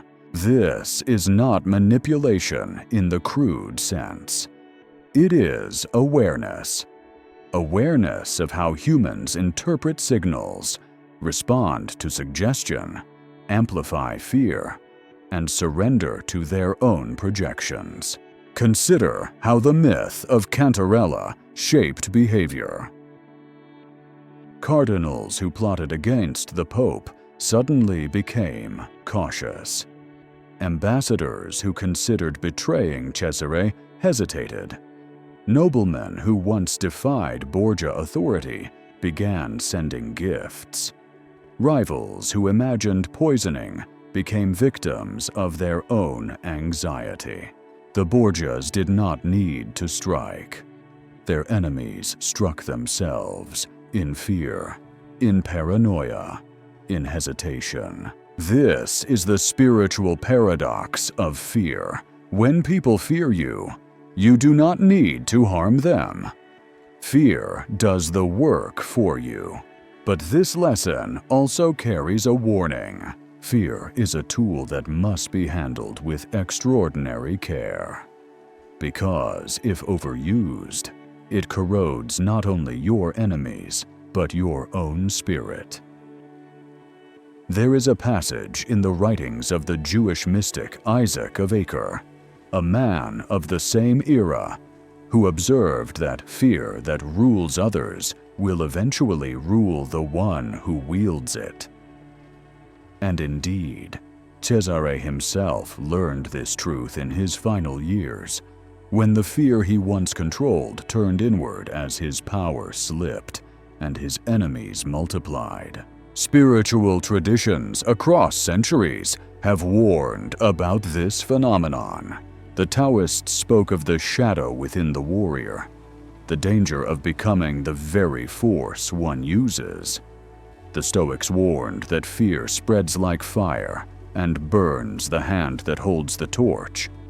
Sufi mystics taught that fear is a distortion, a mirror showing not reality, but anxiety magnified. Christian theologians noted that fear is the antithesis of clarity, the devourer of good judgment. But in moderation, used consciously, fear is a lens. It reveals what people value. It shows their breaking points. It exposes the spaces where their confidence is brittle. It tells you where their true loyalties lie. And here lies the heart of the Borgia philosophy. Power is maintained not by force, but by the perception of capability. Cesare understood this. Lucrezia understood this. Alexander understood this better than all. They rarely needed to act violently because people believed they could. And spiritually, this is the lesson for any life, any era, any path of ambition. It is not necessary to fight every battle. It is not necessary to confront every enemy. It is not necessary to prove yourself endlessly. If others perceive you as capable, if they sense your boundaries, your self-possession, your resilience, your calm certainty, then conflict dissolves before it begins. True presence is its own protection. This is not intimidation. This is groundedness. This is the power of someone who holds their shadow gently but firmly, neither denying it nor surrendering to it. It is the power of a person who knows their potential, their depth, their strength, and carries it quietly. And now, with the philosophy illuminated, we can move to the financial realm of this chapter. Because fear, as the Borgias used it, has a direct and often shocking connection to markets, negotiation, business, and modern strategy. Fear in the Borgia world was never simply an emotion. It was a form of currency, subtle, potent, and difficult to counterfeit. And while you and I do not walk through candlelit palaces where ambassadors tremble over poisoned wine, the financial world we inhabit operates with the same underlying psychology. Modern markets run not only on numbers, but on narratives. Not only on profit, but on perception. Not only on data, but on belief, fear, reputation, and strategic ambiguity. These are the invisible levers behind billions of dollars in value. And understanding them is not about manipulation or theatrics. It is about seeing the deeper structure of influence that most people ignore while chasing surface-level tactics. When the Borgias mastered the myth of Cantarella, they were doing in the 15th century what companies do today, building leverage through symbolic power. Let us move slowly, like we're walking through the quiet corridors of the Vatican, and examine the 3 financial truths this chapter reveals. First truth: reputation is a balance sheet. In business, reputation increases or decreases your leverage long before any negotiation begins. Companies with strong reputations raise capital more easily. Their deals close faster. Their critics tread carefully. Their competitors adapt their behavior in advance. The Borgias did not poison every rival. They did not need to. Their reputation did it for them. When your reputation conveys competence, clarity, and capability, you alter the behavior of others before you even speak. In finance, this reduces friction, the hidden cost no spreadsheet can calculate. Investors prefer low-friction operators. Partners prefer predictable allies. Customers prefer trusted brands. A strong reputation is not a resume. It is an aura. And aura has monetary value. The Borgias understood that aura produces compliance without conflict. In business, aura produces opportunity without begging. Second truth: strategic ambiguity creates advantage. One of Cesare's greatest strengths was his refusal to clarify his limits. No one knew exactly what he was capable of. No one knew what alliances he possessed, what plans he held, what lines he would or wouldn't cross. This ambiguity made him dangerous in a way far more effective than open aggression. In modern finance, strategic ambiguity appears in several forms. A company hints at a new product without revealing details, making competitors hesitate. An investor does not disclose their full position, keeping rivals uncertain. A negotiator signals flexibility without specifying terms, prompting the other side to reveal more. A firm keeps its acquisition target secret, preserving pricing advantage. Ambiguity, when applied with ethical clarity, is not deception. It is leverage. The Borgias proved that a leader who reveals everything becomes predictable. Predictability breeds vulnerability. Ambiguity breeds caution. And cautious opponents create fewer obstacles. Third truth: fear operates as a market force. It may sound strange, but financial markets are moved by fear just as much as by opportunity. Investors fear being late. They fear being wrong. They fear missing out, losing status, appearing uninformed. This fear shapes prices, reshapes strategies, and generates irrational behaviors that the most disciplined can exploit. But fear also protects value. A company known for defending its interests aggressively encounters fewer hostile takeovers. A founder with a reputation for decisiveness repels opportunists.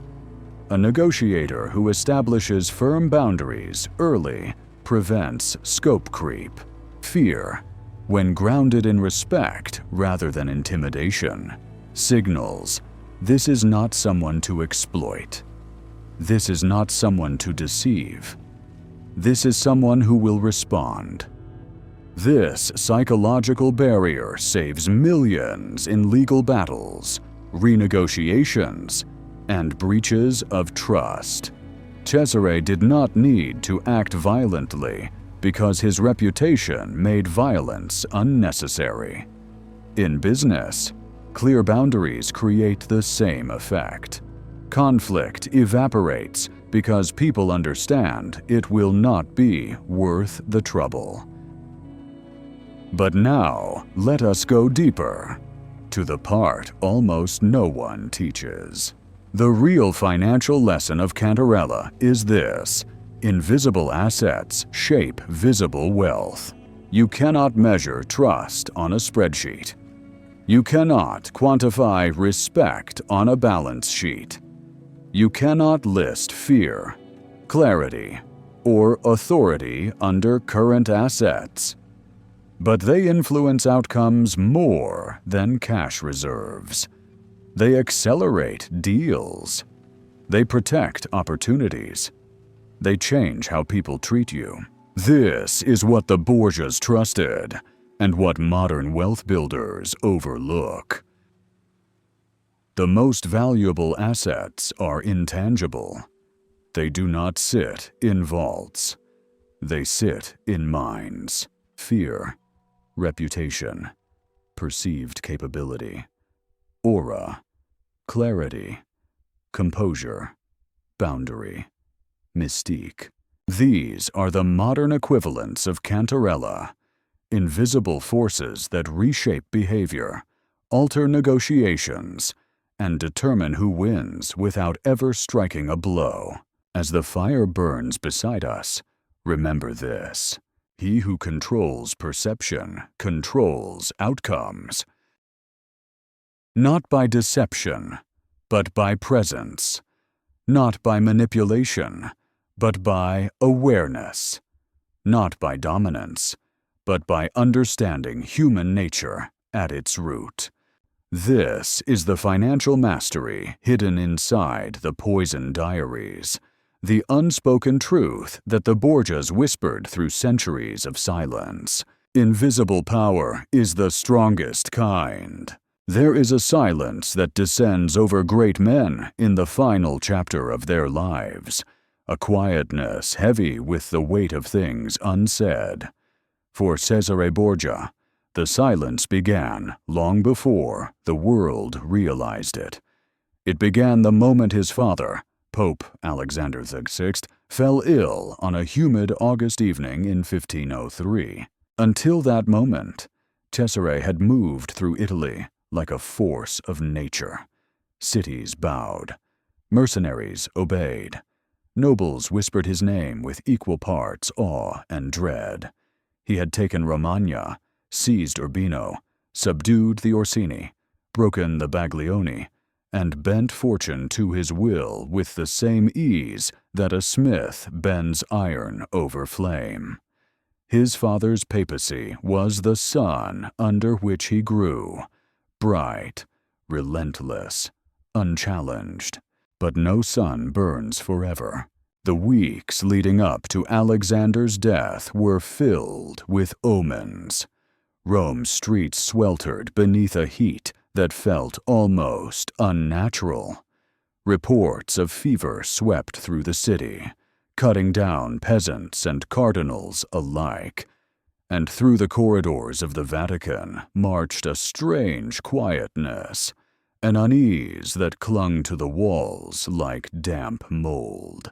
When the Pope collapsed after a banquet in the vineyards of Cardinal Adriano Castellesi, rumor spread faster than the illness itself. Some whispered that the wine had been tainted. Others claimed the Pope and Cesare had tried to poison their guests, only to accidentally poison themselves. Chroniclers of the time, unable to distinguish truth from political gossip, recorded all possibilities with equal confidence. What we know is this: both father and son were struck down by a severe fever. Alexander's deteriorated rapidly. Cesare's raged for days, leaving him delirious and unable to leave his chambers. And in that moment, that single, catastrophic moment, the empire he had built with precision and blood began to crack. While he lay incapacitated, unable even to stand unassisted, his enemies moved. The cardinals who had bowed before him sensed a shift in the wind. Families he had subdued, the Colonna, the Orsini, the Della Rovere, rose from the shadows like wolves scenting weakness. Even generals who had sworn loyalty began writing secret letters, offering their services to whomever would be the next pope. The death of Alexander VI, when it finally came, was the quietest thunder Italy had ever heard. Cesare, still fevered, unable to walk without support, could not even attend the funeral. It was as though fate had dragged him into an illness just long enough to take everything from him. Rome turned instantly. The Vatican guards who once saluted him looked away. The clerks who once rushed to copy his letters now pretended not to see him. Ambassadors who once begged for audiences now avoided his chambers. His enemies approached the conclave like vultures gathering at the scent of a fallen lion. Even the conclave that elected the next pope became a battlefield he could not influence. Trapped in his bed, body weakened, Cesare watched through half-open eyes as cardinals he had helped elevate now aligned themselves with his rivals, especially the deadly, calculating Giuliano della Rovere, who would become Pope Julius II. When Julius II was crowned, every bell in Rome seemed to toll for Cesare. For years, della Rovere had despised the Borgias. He had survived them, waited out their rise, and now stood positioned to destroy the last remnant of their power. And in his first acts as pope, he began tightening the noose. He stripped Cesare's titles. He revoked his papal protection. He demanded custody of Borgia-held fortresses. He encouraged Cesare's former allies to defect. Cesare, still half-healed, tried to gather what forces he had left.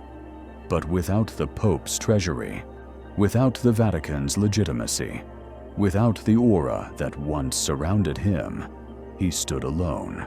And Italy is not kind to lonely men. The first betrayal came from a man Cesare trusted deeply, Cardinal Francesco Borgia, his own kinsman. It was he who negotiated Cesare's surrender of the castle of Nipi, promising safety in exchange. Cesare, exhausted and cornered, agreed. Within days, troops loyal to Julius II stormed the stronghold and seized it in the Pope's name. Then came France, once a pillar of his strategy. King Louis XII, who had long benefited from Cesare's military genius, now sought political convenience instead of loyalty. He arrested Cesare in Naples and shipped him to Spain as a political prisoner. The man who once held half of Italy in his hand was now held in a stone cell. But Cesare Borgia was not a man to die quietly. Even in captivity, the dragon still breathed. He escaped his prison with a plan worthy of the boldest legends, scaling walls, bribing guards, fleeing through the mountains until he reached Navarre, where his brother-in-law, King John of Albret offered him refuge. It was here, in the rugged lands of northern Spain, that Cesare made his final gambit. He joined Navarre's forces in suppressing a rebellion. The general who once commanded thousands now led a small band of men against fortified rebels entrenched in a hilltop stronghold. It was during one of these desperate campaigns that Cesare met his end. On a fog-drenched morning in March 1507, he rode ahead of his men to scout enemy positions. The rebels, hidden behind a rocky rise, ambushed him. Cesare fought fiercely, cutting down several attackers. But he was surrounded.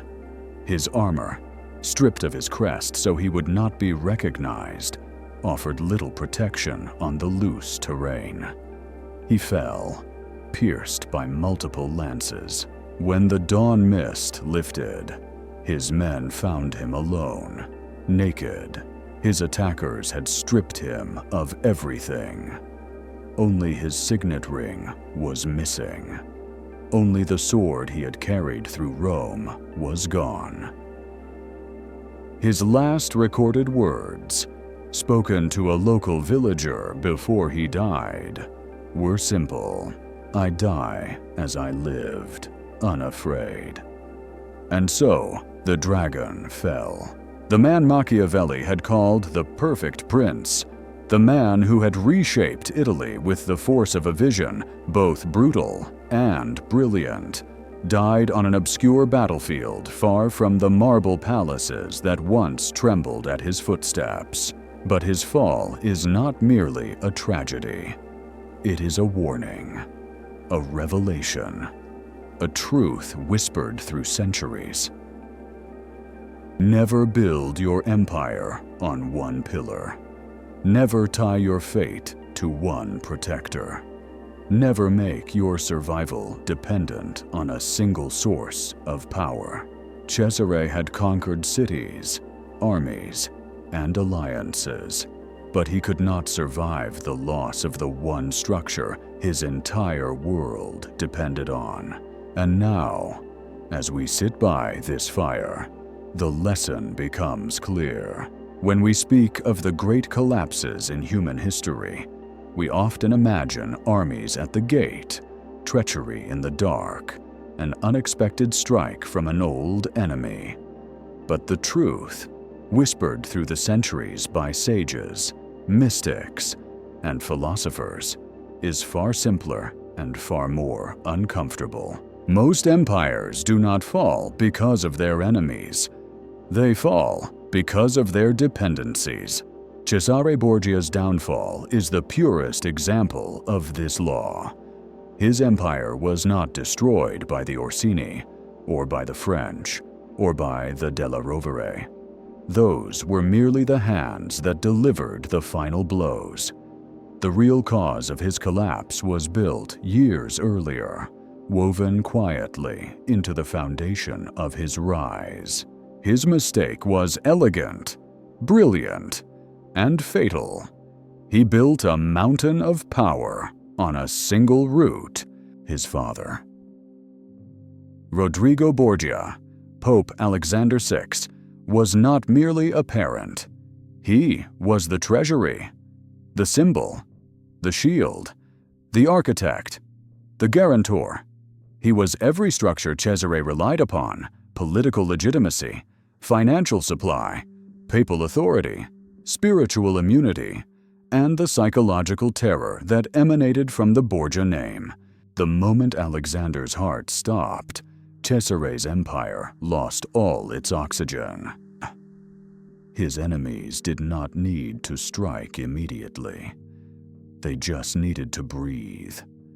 The vacuum that opened around Cesare was not created by daggers, but by absence, the quiet, suffocating void where his pillar once stood. And this is where the deep spiritual law emerges. Attachment to a single source of power corrupts clarity. Dependence replaces sovereignty, and sovereignty once lost, takes everything with it. Look at Cesare's rise again through this lens. He conquered because he was brilliant, but he conquered faster because he had one unstoppable advantage: the papacy behind him. Every city he seized, every alliance he formed, every contract he negotiated had an invisible stamp on it, approved by the Pope. Every cardinal who hesitated, every noble who considered rebellion, every captain who weighed loyalty against opportunity had to factor in the terrifying truth that defying Cesare meant defying the Vatican itself.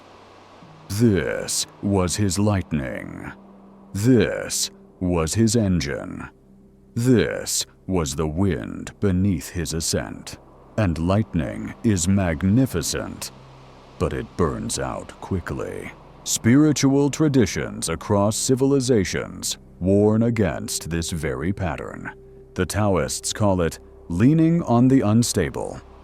The Stoics call it externa, the outer things that can be taken. The Sufis call it attachment to borrowed light. The Buddhists call it the illusion of refuge. The Christian mystics speak of building on sand instead of stone. Cesare did not violate a political rule. He violated a metaphysical one. He built a vast dominion on a power that did not belong to him. A throne he could sit on, but never inherit. A treasury he could spend, but never refill. A divine authority he could wield, but never embody. Power borrowed is power destined to return to its owner. This is the spiritual law behind the collapse. And here lies the deeper truth that resonates far beyond the Renaissance. When your identity depends on something external, when your stability relies on one person, one job, one market, one skill, one platform, one partnership, one pipeline, you are not powerful. You are exposed. Cesare did not fail because he was weak. He failed because his strength had only one source. The universe has a harsh way of dealing with single-point dependency. It removes the dependency to show you the truth. Some people lose their career and realize their identity was tied to a title. Some lose a relationship and realize their emotional stability was rented, not owned. Some lose a market and realize their prosperity depended not on skill, but on circumstance. Some lose a mentor and realize they never learned to walk without a hand guiding them. Cesare lost his father, and when the pillar fell, the throne collapsed with it. But what makes Cesare's story so spiritually haunting is that he knew this was happening. In the days after Alexander's death, when he lay feverish and drained, he said to his secretary Agapito something that should send a chill through us, even now. Everything I am, I built through him. Without him, I hold nothing. This is the confession of a man who understood the mistake, but only when it was far too late. And this is the part of the story where the lesson stops being historical and becomes personal. Every human being has a father in their life, not always a parent, but a pillar, something or someone that holds up their world, something that gives them confidence, stability, identity, direction. And too often, we build our empire on that single foundation, believing it will last forever. But all things fall, all things change, all pillars crumble eventually. The spiritual task is not to eliminate support, but to avoid turning support into dependency, to receive strength without outsourcing your destiny, to collaborate without surrendering sovereignty, to stand with others without forgetting how to stand alone. Cesare forgot this, or perhaps he never had the chance to learn it. But you do. Now, as the fire burns beside us, the question rises gently, like smoke drifting toward the ceiling. Where, in your life, have you built your empire on one pillar? What power do you rely on that does not belong to you? What structure in your world would collapse if one person, one job, one client, one trend disappeared? These are the questions Cesare never asked until fate forced them upon him. But you can ask them now. There is a particular kind of silence that lives at the end of an empire. It is not the silence of peace. It is the silence of realization. The moment when a man finally sees the flaw in the architecture he built, the hidden crack inside the marble that was there from the very beginning. Cesare Borgia's collapse teaches us not only a spiritual truth, but one of the most important financial principles in existence. Never allow your future to depend on a single pillar. Never let one failure become total failure. Never build on only one point of power. If the myth of this chapter is Cesare's catastrophic downfall, and the philosophy is that dependency is death, then the financial lesson is this: wealth must be structured so that nothing and no one can collapse your entire system. This is the foundation of diversification. This is the essence of anti-fragility. This is the quiet arithmetic of survival.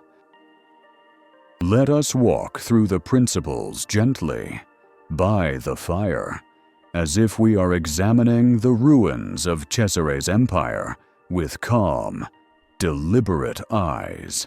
First principle: a single revenue source is a loaded gun. Cesare's treasury flowed from one river, the Vatican.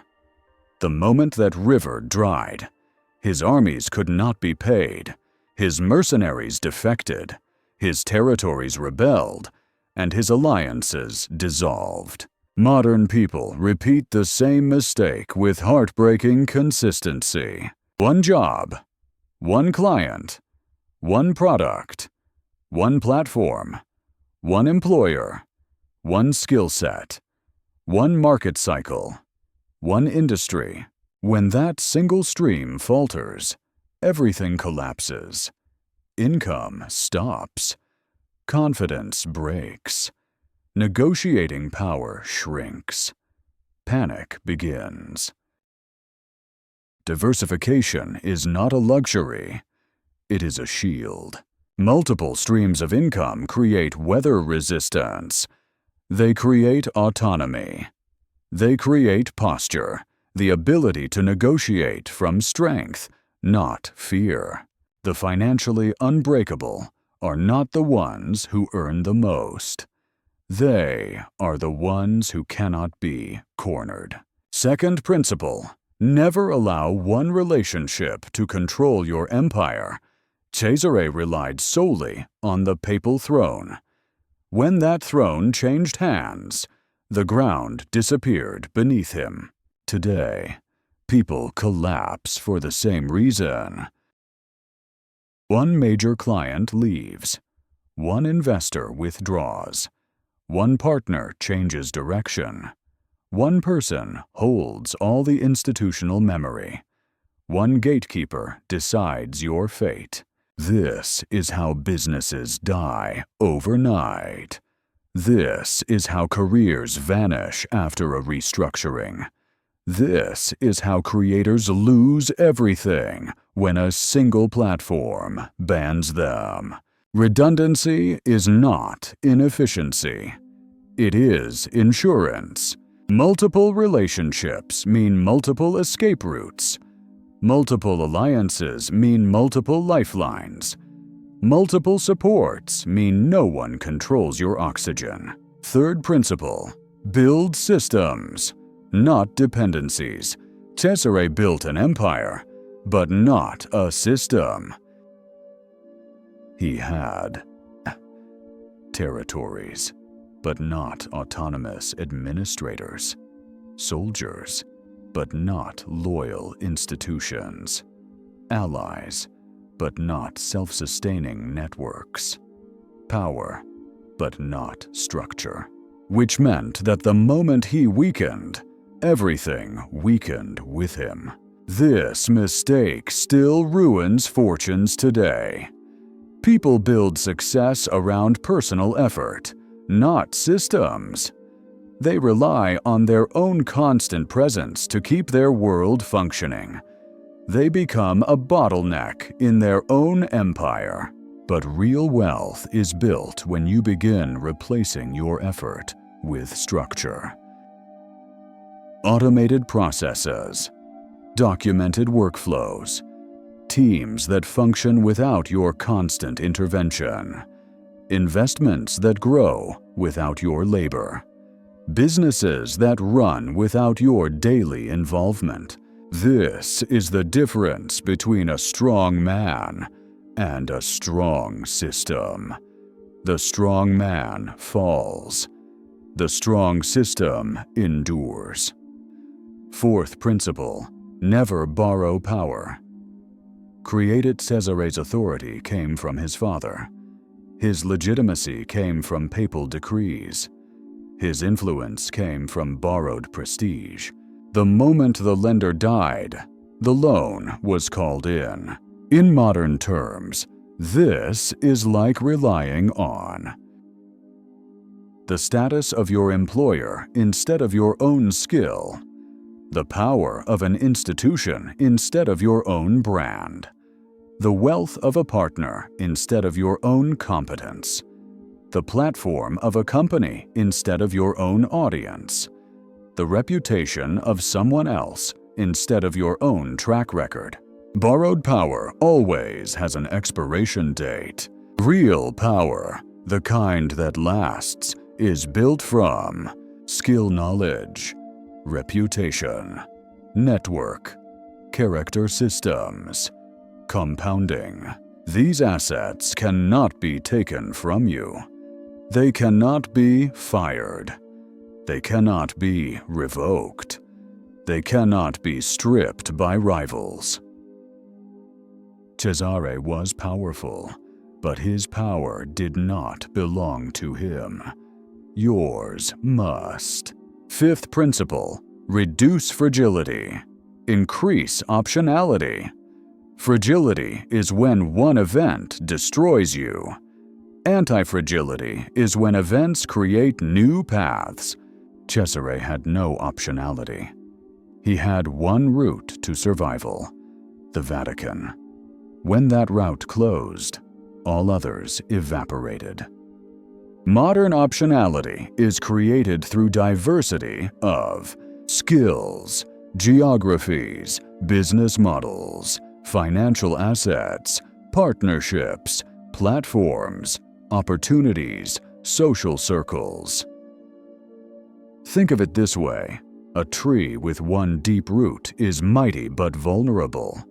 A tree with many roots is unshakable. Optionality means you can pivot when the world shifts. It means disruption becomes fuel, not catastrophe. It means that no single failure can corner you.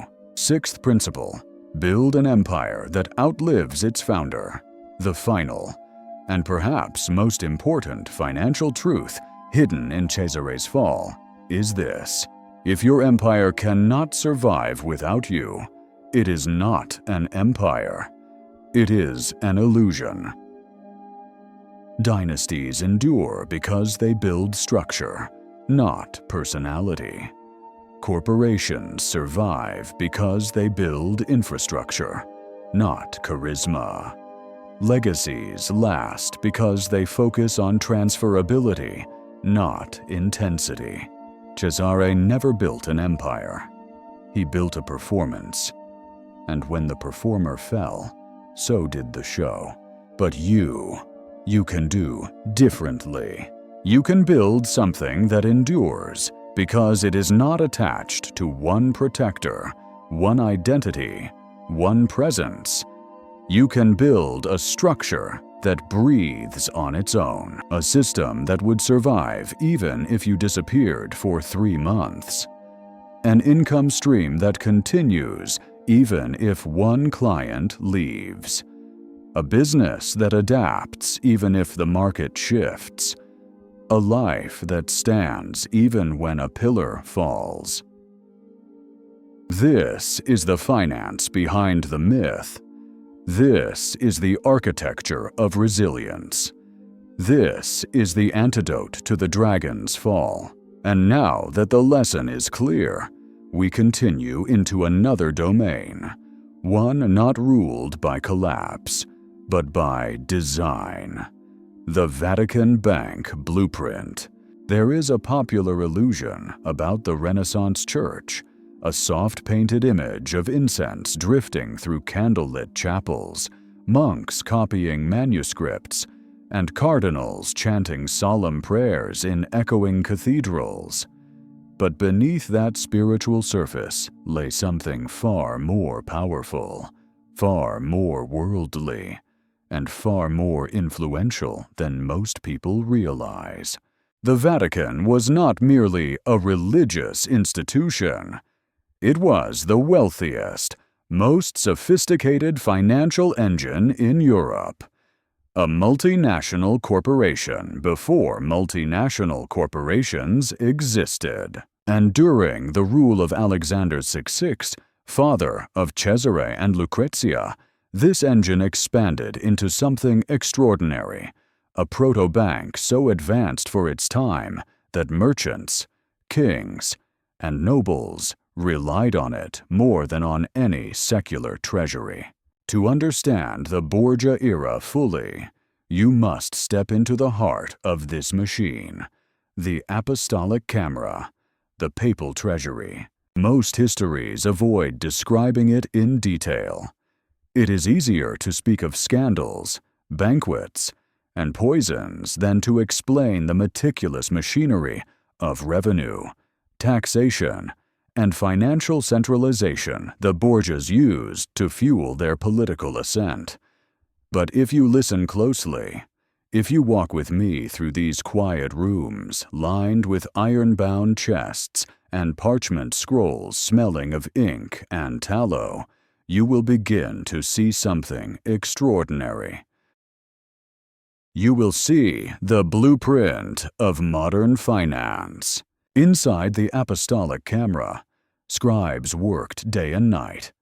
Their quills scratched across papal ledgers, recording revenue from across Christendom.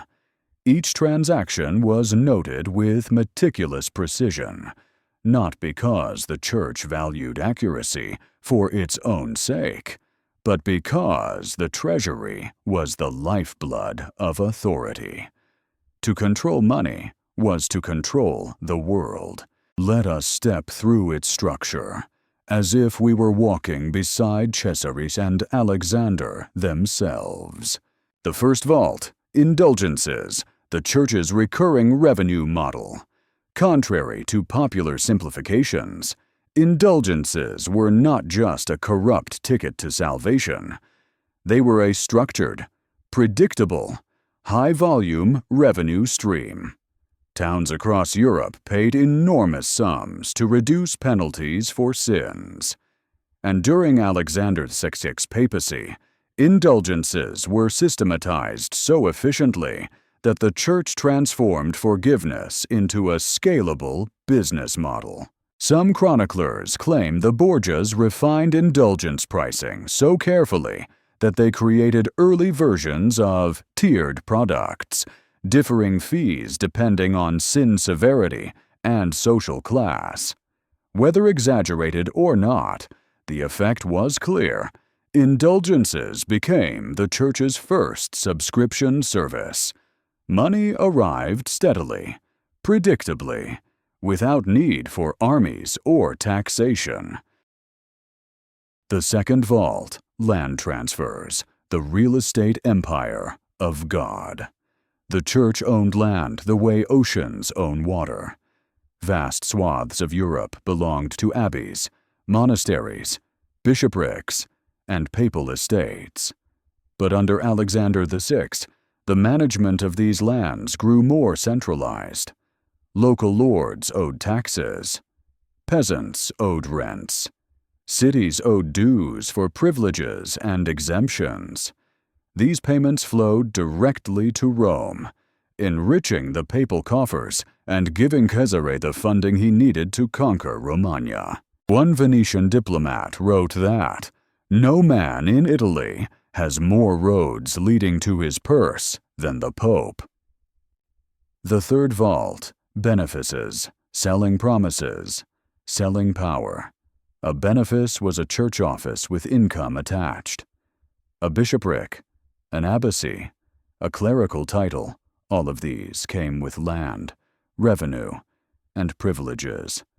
The Borgias mastered the art of assigning benefices strategically. Support the papacy, gain a title. Oppose it, lose one. It was a sophisticated exchange system where money bought influence and influence bought money. It functioned like a corporate stock incentive plan, aligning loyalty with financial reward. The fourth vault, apostolic penitentiary, the court of exceptions. This little-known arm of the church processed petitions that required papal forgiveness or exemptions from canonical rules. Everything from marriage legitimizations to legal dispensations flowed through it. Each dispensation carried a fee. Multiply that by thousands of nobles across Europe, and you begin to grasp the scale. A German envoy described it as a bank of mercy, where mercy is weighed in gold. The fifth vault, international tithes, a global cash pipeline. Kings, nobles, priests, and knights owed annual tithes, tribute payments, and political contributions. These revenues created the first cross-border financial network in Europe. Funds moved from Spain, France, England, Hungary, Poland, and the Italian states into Rome, forming a constant stream that would rival modern wire transfer systems. By the time the money reached the apostolic camera, it was blended, organized, taxed, repurposed, and rerouted with the same complexity you'd expect from a modern financial institution. The sixth vault, the secret reserves, locked behind iron and silence. Every pope maintained a private treasury separate from the official one.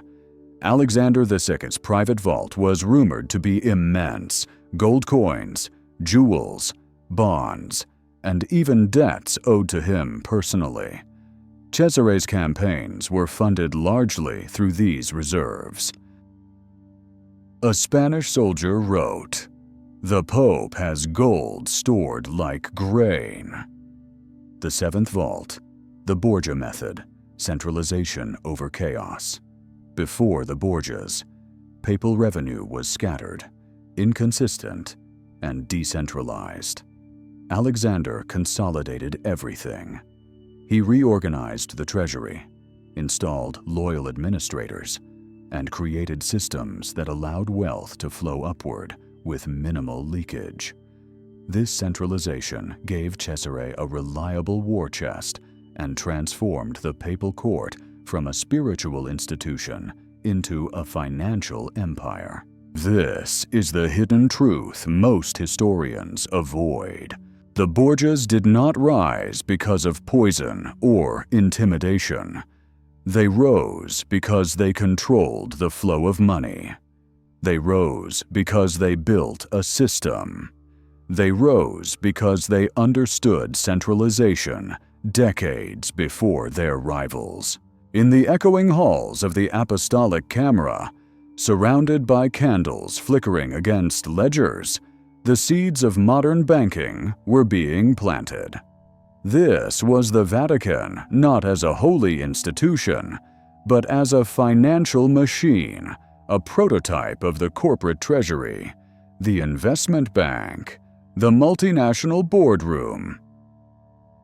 And at its center was a family who understood that spiritual authority was merely a door.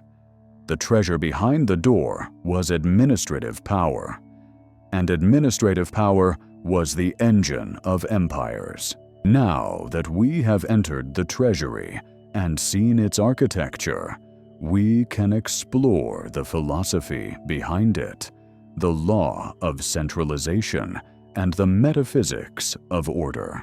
There are ancient truths about power so old, so deeply woven into the foundation of human civilization, that they appear in every empire, every dynasty, every system of authority that has ever endured. The Borgias, for all their ambition and scandal, understood one of these truths with ruthless clarity. Power flows toward order.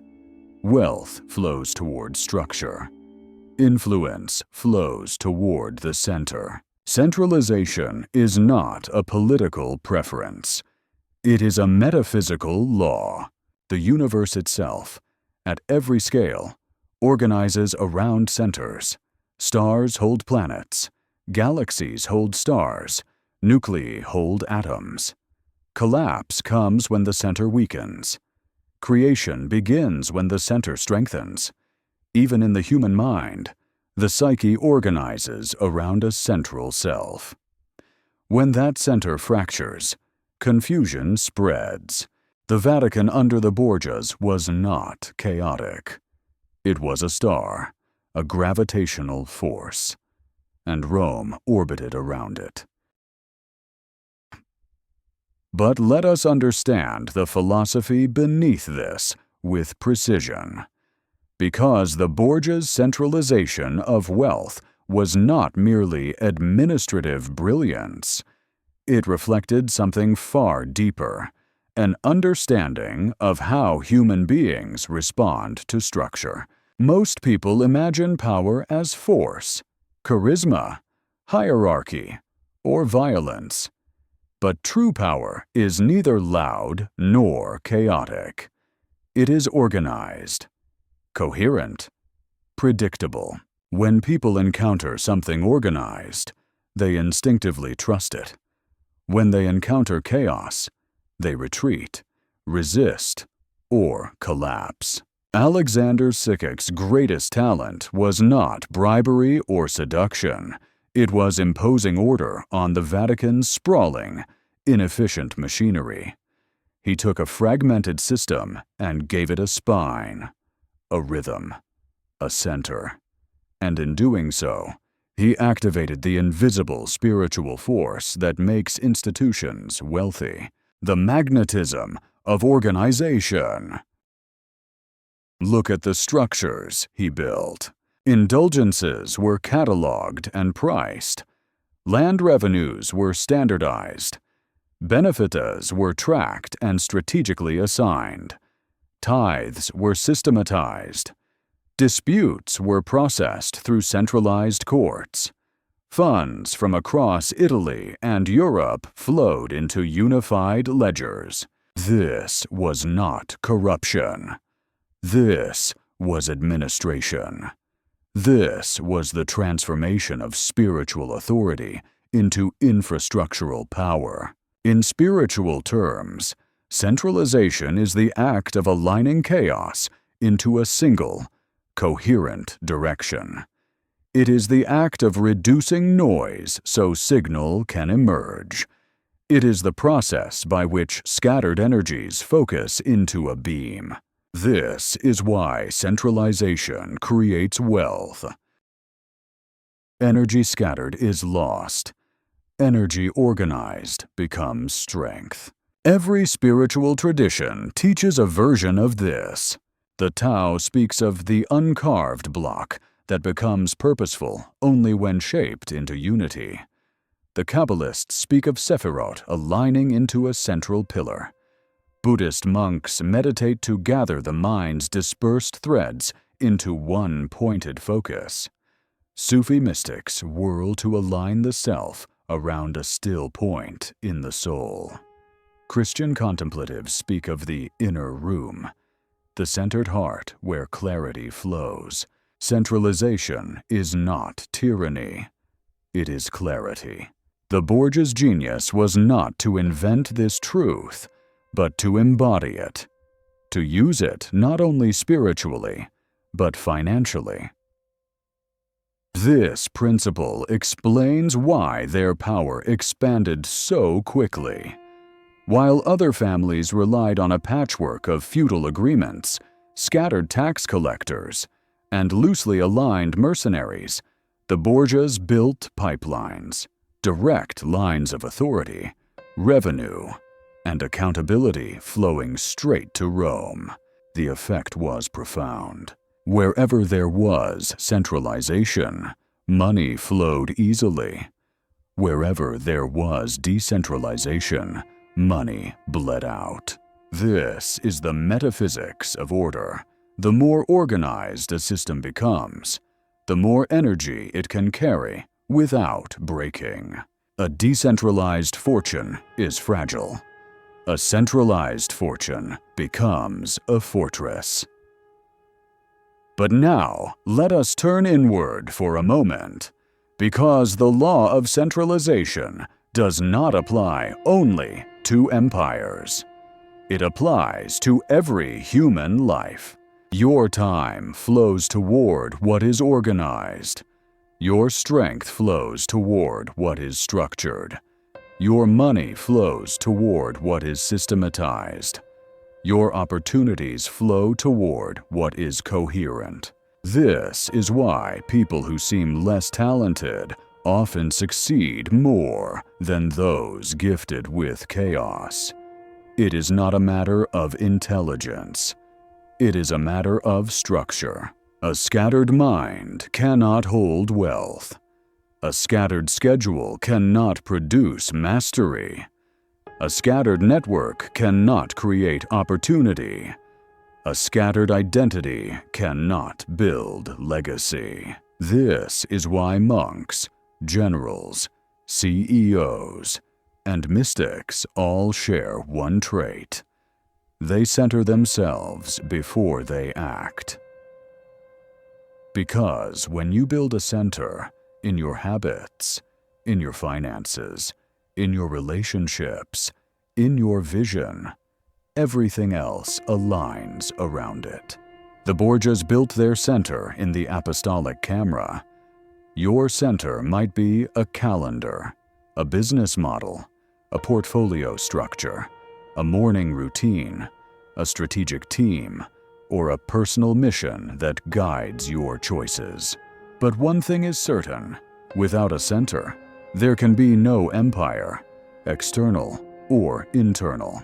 Alexander VI understood this. Cesare Borgia mastered it. Lucrezia refined it into soft power. And the Vatican treasury transformed it into wealth that echoed far beyond their lifetime. Now that we've entered the heart of the philosophy, we move to the final transformation, translating this spiritual law into practical financial strategy. When we strip away the incense, the frescoes, the rituals, and the scandals, the Vatican under Alexander VI becomes something startlingly familiar, a perfectly engineered financial machine, a system of centralized control, diversified revenue, and structural strength so advanced that it feels more corporate than spiritual. And buried inside that system lies the blueprint for how wealth operates today, not in theory, but in reality. Now we step into the financial heart of this chapter. The practical, concrete lessons hidden inside the Vatican's architecture of power. Lessons that apply whether you're building a business, a portfolio, or a long-term financial life. Because what the Borgias understood instinctively is the same truth the wealthy understand now. Systems create wealth. Chaos consumes it. Centralization multiplies it. Structure protects it. Let us examine these principles one by one, as though we were walking through the treasury with an oil lamp, illuminating each vault with clear financial intention. 1. Cash flow architecture is more powerful than raw income. The Vatican did not rely on one stream of revenue. It had indulgences, tithes, land rents, benefices, judicial fees, political payments, and international obligations.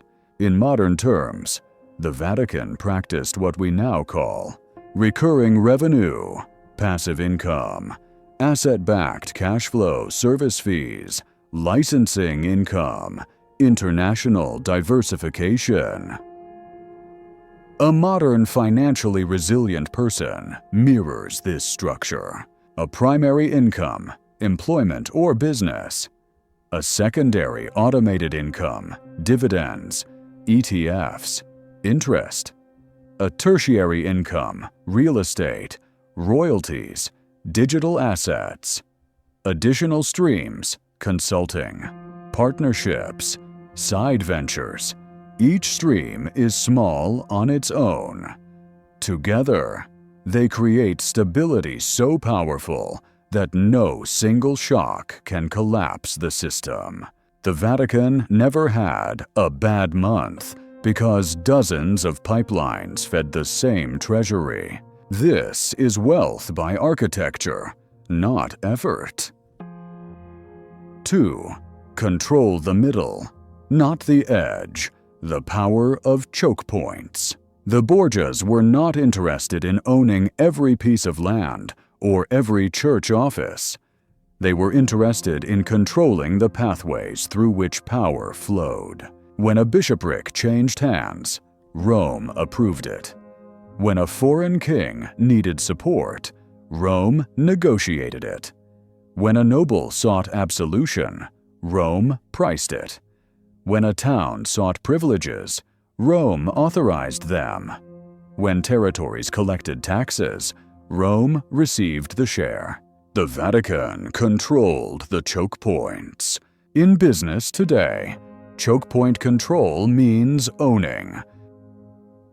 Distribution channels, payment gateways, platforms, gatekeeping technologies, licenses, supply networks, logistics routes. You do not need to own everything.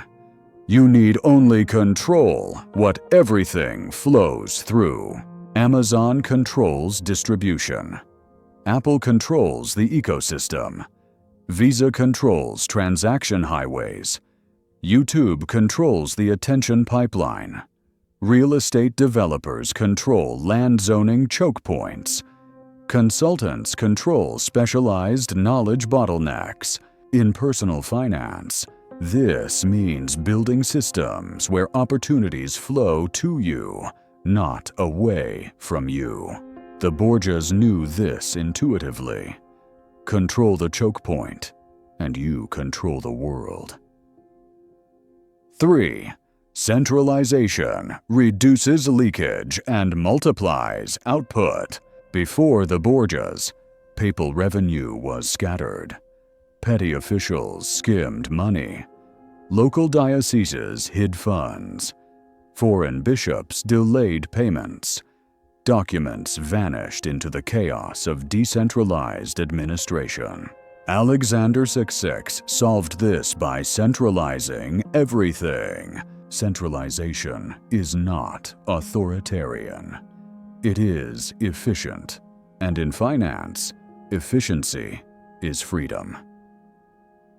When your finances are decentralized, accounts scattered, investments forgotten, debts disorganized, wealth leaks quietly through cracks you do not see. When your finances are centralized, tracked, automated, categorized, wealth compounds. This means automating bills, automating investing, centralizing accounts, using a single dashboard, having clear asset allocation, tracking spending, streamlining revenue channels. A decentralized life produces exhaustion. A centralized life produces clarity. The Borgias turned a chaotic treasury into a disciplined machine. You can do the same with your financial world. 4. Systems replace willpower, and systems always win. The apostolic camera did not rely on the Pope waking each day with motivation. It operated because the system had momentum. Ledgers were updated. Tithes were collected. Rents were due. Regulations were enforced. Payments were scheduled. Revenue was predictable. A modern financial life must mimic this. Investments automated. Savings automated. Debt repayment automated.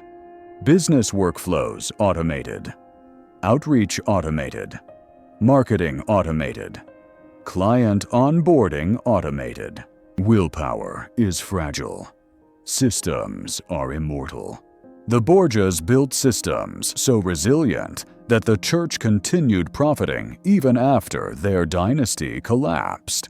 This is the highest form of wealth design. Wealth built on systems survives even when the builder does not. 5.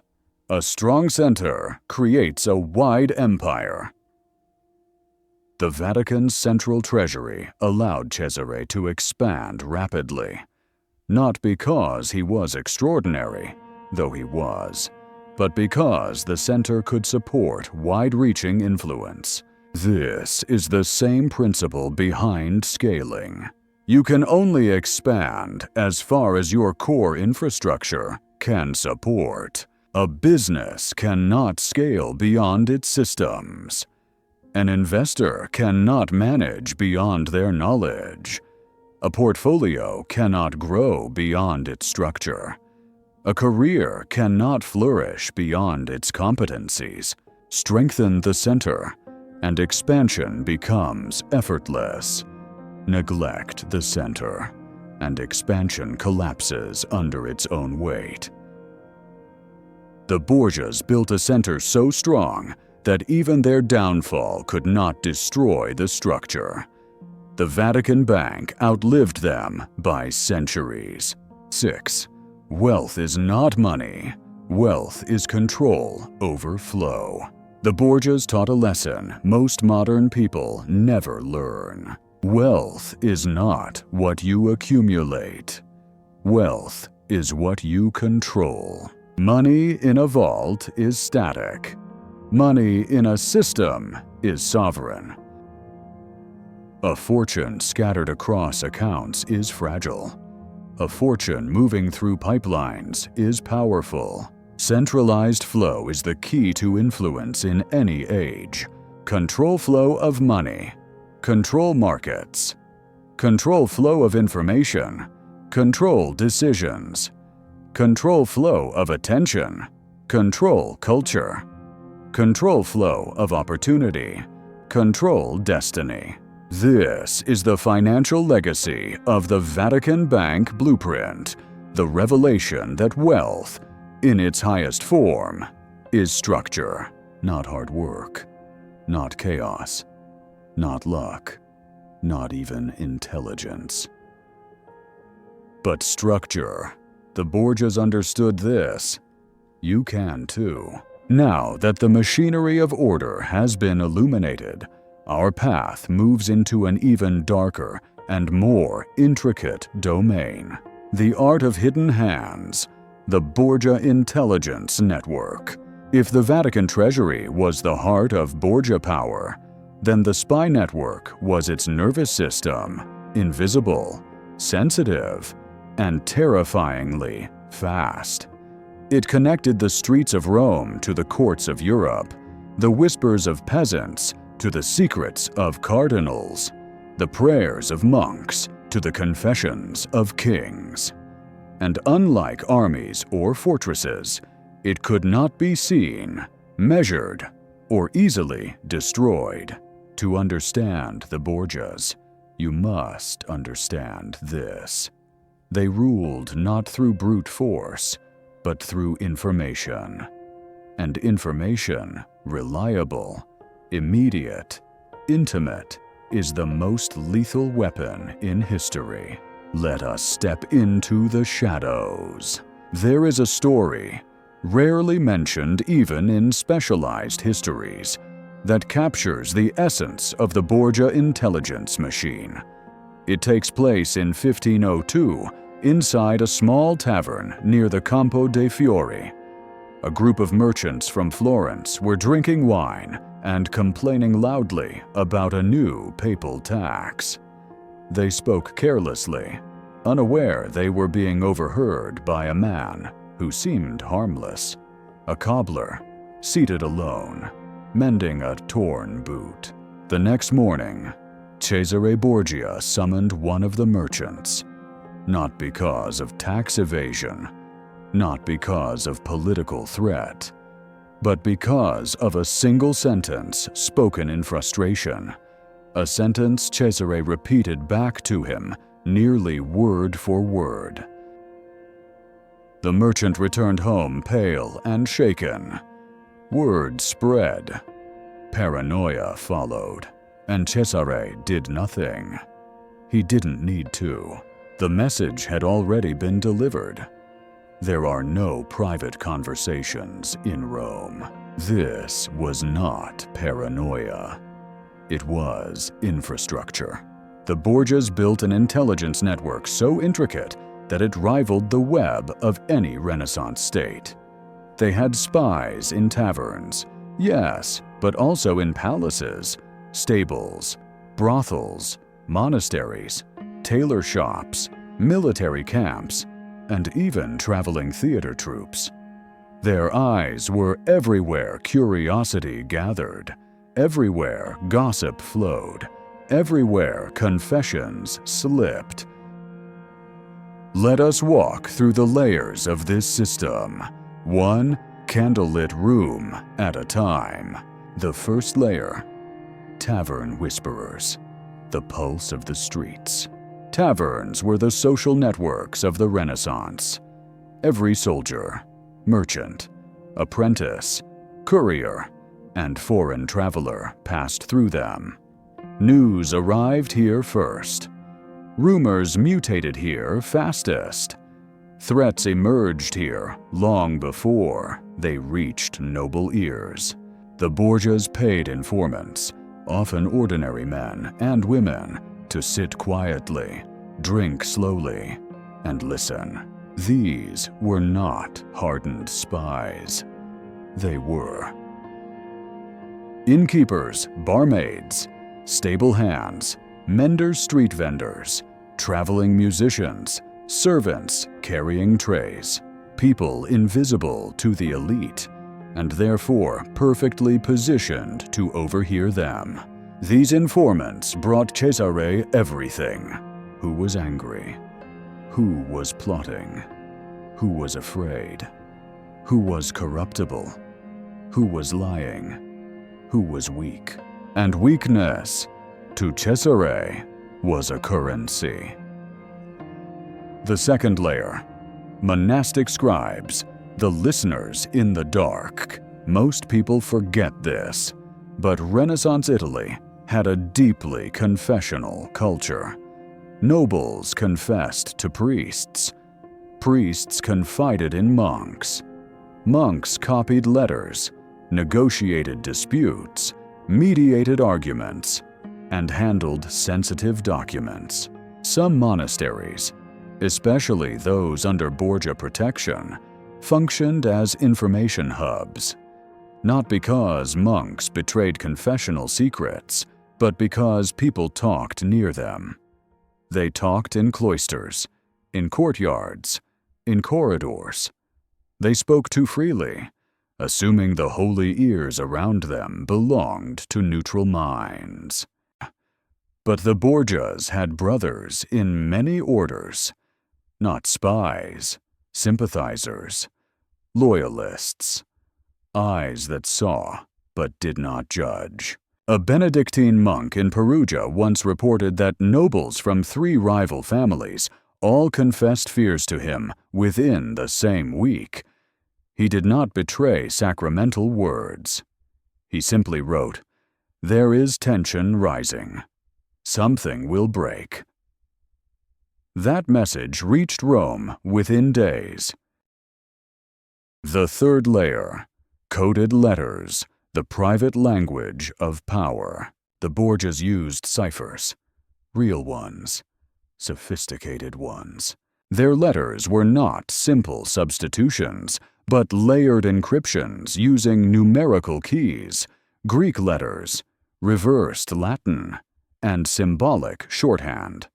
Only a few secretaries knew how to decode them, and some codes were known only to Cesare himself. One surviving letter, now in the Biblioteca Nacional de España, contains instructions entirely in cipher, except for a single line written openly. Trust no ink you did not mix yourself. This was the mind of a man who understood visibility is vulnerability. Some codes were written using invisible ink made from citrus or alum, a technique centuries ahead of its time. Some letters contained hidden messages between lines. Some used false margins. Some required reading in a mirror.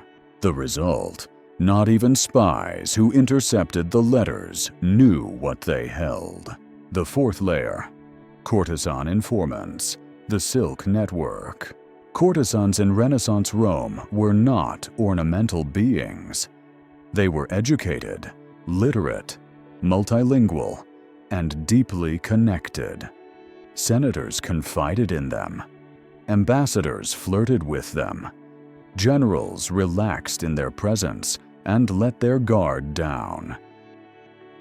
Several renowned courtesans were known associates of the Borgias, not because they spied maliciously, but because information flowed through them naturally.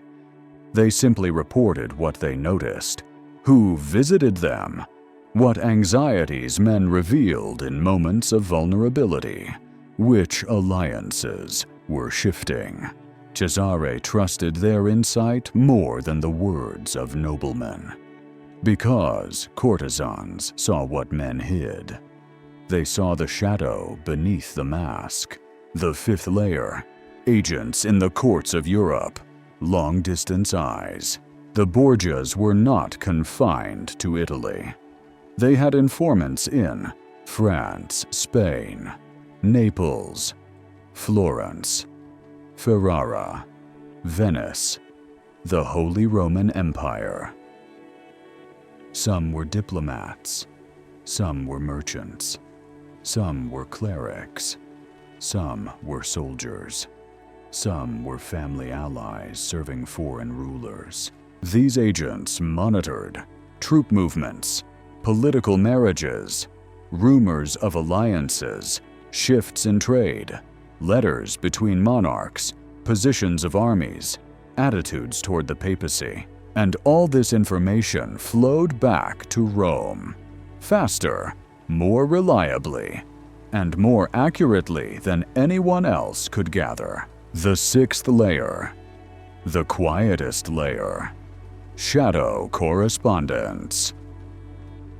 Some of Cesare's informants remain unknown even now. Their names vanished from history. Their letters were unsigned. They delivered messages by memory. They reported directly to Cesare, bypassing even the Vatican bureaucracy. We do not know who they were, only that Cesare always seemed to know too much.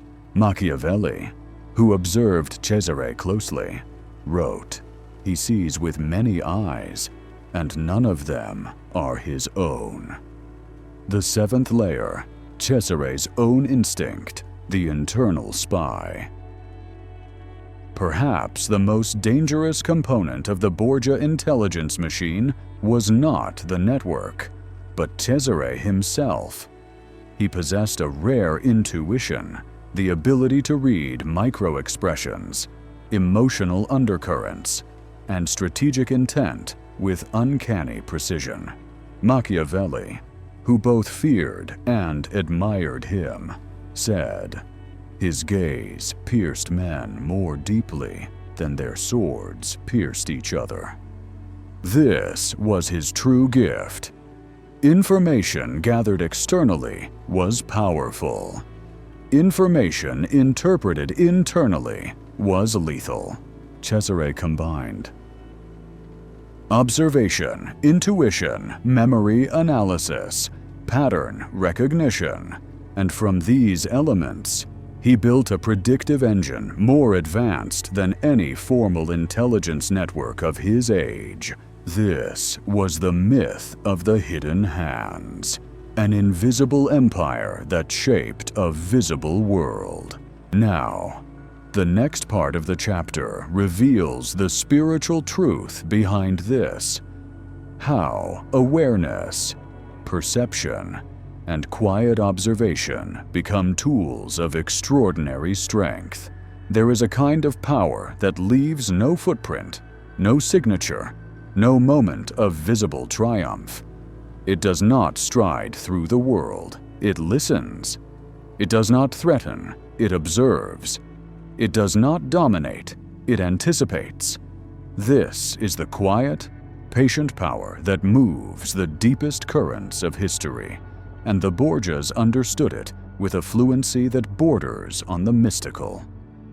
To understand the philosophy of the invisible web, we must begin with something simple. Most people speak loudly because they see little. Those who see much rarely need to speak. Cesare Borgia did not rule through noise. He ruled through awareness. And awareness, true awareness, is not passive. It is active perception. It is the subtle art of gathering truth without forcing it. It is the choosing of silence not as a lack of voice, but as an instrument of strategy. Let us open this philosophy slowly, like unfolding an ancient parchment. 1. The web exists whether you see it or not. Every person lives inside a network of forces they do not fully perceive. Motivations, ambitions, fears, alliances, rivalries, unspoken agreements, hidden resentments, private intentions. Most people walk through this web blind, bumping into strands without understanding the patterns. The Borgias did not create the web. They simply recognized it. They saw that every conversation had two layers, the spoken and the unspoken. Every alliance had two motives, the declared and the concealed. Every person had two selves, the mask and the shadow. Once you see the web, the world stops being chaotic. It becomes legible. Patterns replace surprises. Motives replace mysteries. Clarity replaces confusion. This is the first principle of the hidden hands. Awareness is destiny. Those who observe quietly shape events loudly. 2. Information is a mirror, not a weapon. People imagine intelligence gathering as manipulation, but true intelligence is understanding. To know how someone thinks is to see their world the way they do. To know what they fear is to know where they will retreat. To know what they desire is to know where they will advance. The Borgias did not gather information to coerce. They gathered information to predict. A predicted enemy is no longer dangerous. A predicted ally is no longer uncertain. A predicted conflict is no longer chaotic. This is what spiritual traditions mean when they say, clarity dissolves fear. Awareness is not aggression. It is prevention. 3. Silence is a force field. Cesare's most terrifying quality was not his sword. It was his silence. Silence creates pressure.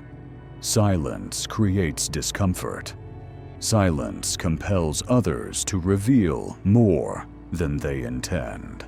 When you speak quickly, you give away pieces of yourself, your emotional state, your confidence, your insecurity, your intentions. But when you remain silent, the other person begins to fill the space with their assumptions, their anxieties, their projections, their willingness to impress, their desire to be understood. Silence pulls truth upward, like a well pulling up water. This is why the greatest negotiators speak little. This is why mystics meditate in quiet.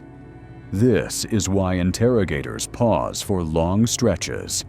This is why leaders listen more than they command. Silence is not emptiness. Silence is gravity. And gravity pulls information toward it. 4. The world is a field of signals. People believe others lie with their words, but their body reveals what the mouth refuses to confess. A glance too long, a twitch of hesitation, a shift in posture, a tightening of the jaw, a forced laugh, an unnecessary explanation, a sudden politeness, averted eyes. Cesare read these signs not as curiosities, but as coordinates. This is a deeper spiritual teaching. The body speaks the truth long before the mind approves it. Watch closely, and no one can deceive you for long. Watch inwardly, and you cannot deceive yourself. Awareness is not merely external. It is internal. It is the ability to feel the sensation behind your reactions. It is the ability to observe your own motives before acting. It is the ability to see your own shadow without turning away. Cesare's greatest strength was not that he saw others. It was that he saw himself. 5. Knowing the web is more important than controlling it. Control is fragile. Awareness is resilient. A man who needs to dominate every situation grows exhausted. A man who simply understands every situation grows unshakable, because control requires effort. Awareness requires attention. Control requires force. Awareness requires perception. Control breaks when resisted. Awareness adapts. This is why the Borgias often acted indirectly. They allowed events to move naturally, intervening only when needed. They understood the Taoist truth. The soft overcomes the hard. Water does not control the rock. It simply understands how to move around it. 6. Hidden power comes from hidden preparation. People see a decisive action and believe it came from instinct.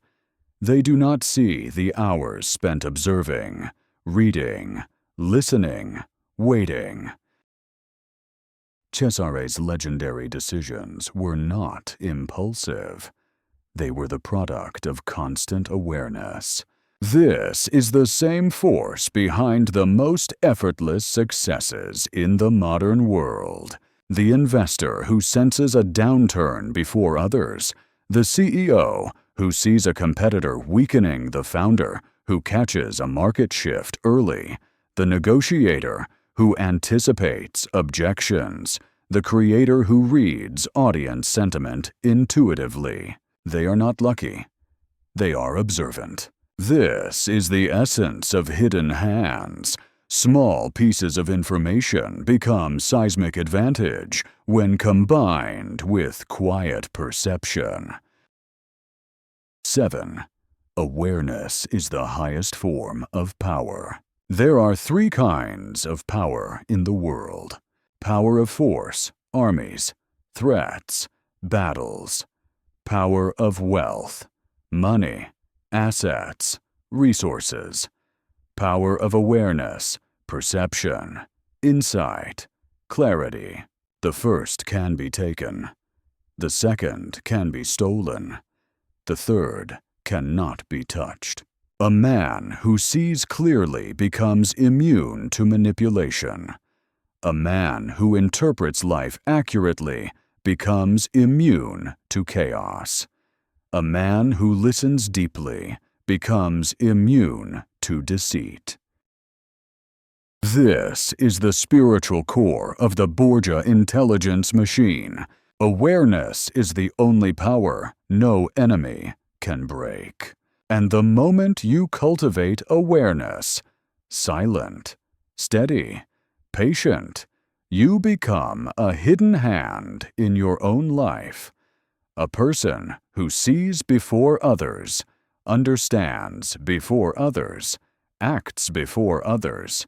Now that the philosophy of the invisible web is clear, we turn to the financial translation, the practical power of information, early insight, and strategic intelligence. The myth revealed how the Borgias gathered secrets. The philosophy revealed why awareness is the deepest form of power. Now we arrive at the financial truth, perhaps the most practical and transformative lesson in this entire series. In wealth building, just as in politics, information is not merely data. Information is timing. Information is advantage. Information is leverage. Information is prediction. Information is asymmetry. Those who know first move earliest. Those who know more move wisely. Those who know quietly move safely. This is the essence of information arbitrage, the ability to make decisions based on what others have not yet understood. It is not illegal. It is not manipulation. It is not espionage. It is clarity moving faster than confusion. Let us examine how this principle manifests in the modern world and how it mirrors the Borgia intelligence blueprint. 1. The wealthiest people are not the smartest. They are the earliest. In every major financial shift, a pattern repeats. A small group sees the transition before it becomes obvious. They position early. Then the world catches up, and they look like visionaries. Think of those who sensed the 2008 mortgage collapse early, understood crypto before the hype, saw the rise of AI years in advance, recognized remote work as a megatrend, anticipated inflationary pressure, entered emerging markets before they matured, invested in cloud software before it became standard. Their advantage was not brilliance.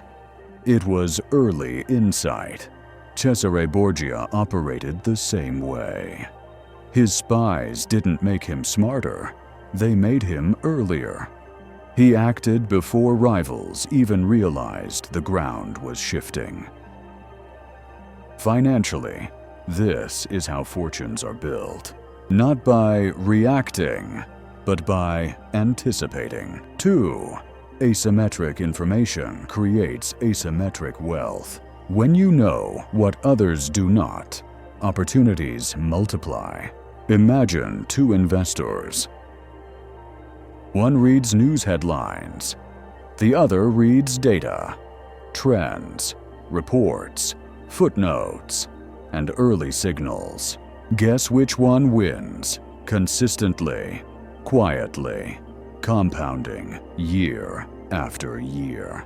This is asymmetric information. Knowing a company is pivoting before the market prices it, noticing insider buying before earnings, seeing demographic shifts before they appear in reports, identifying regulatory changes before industries respond, sensing microtrends in consumer behavior before they go mainstream, reading corporate filings while others scroll social media.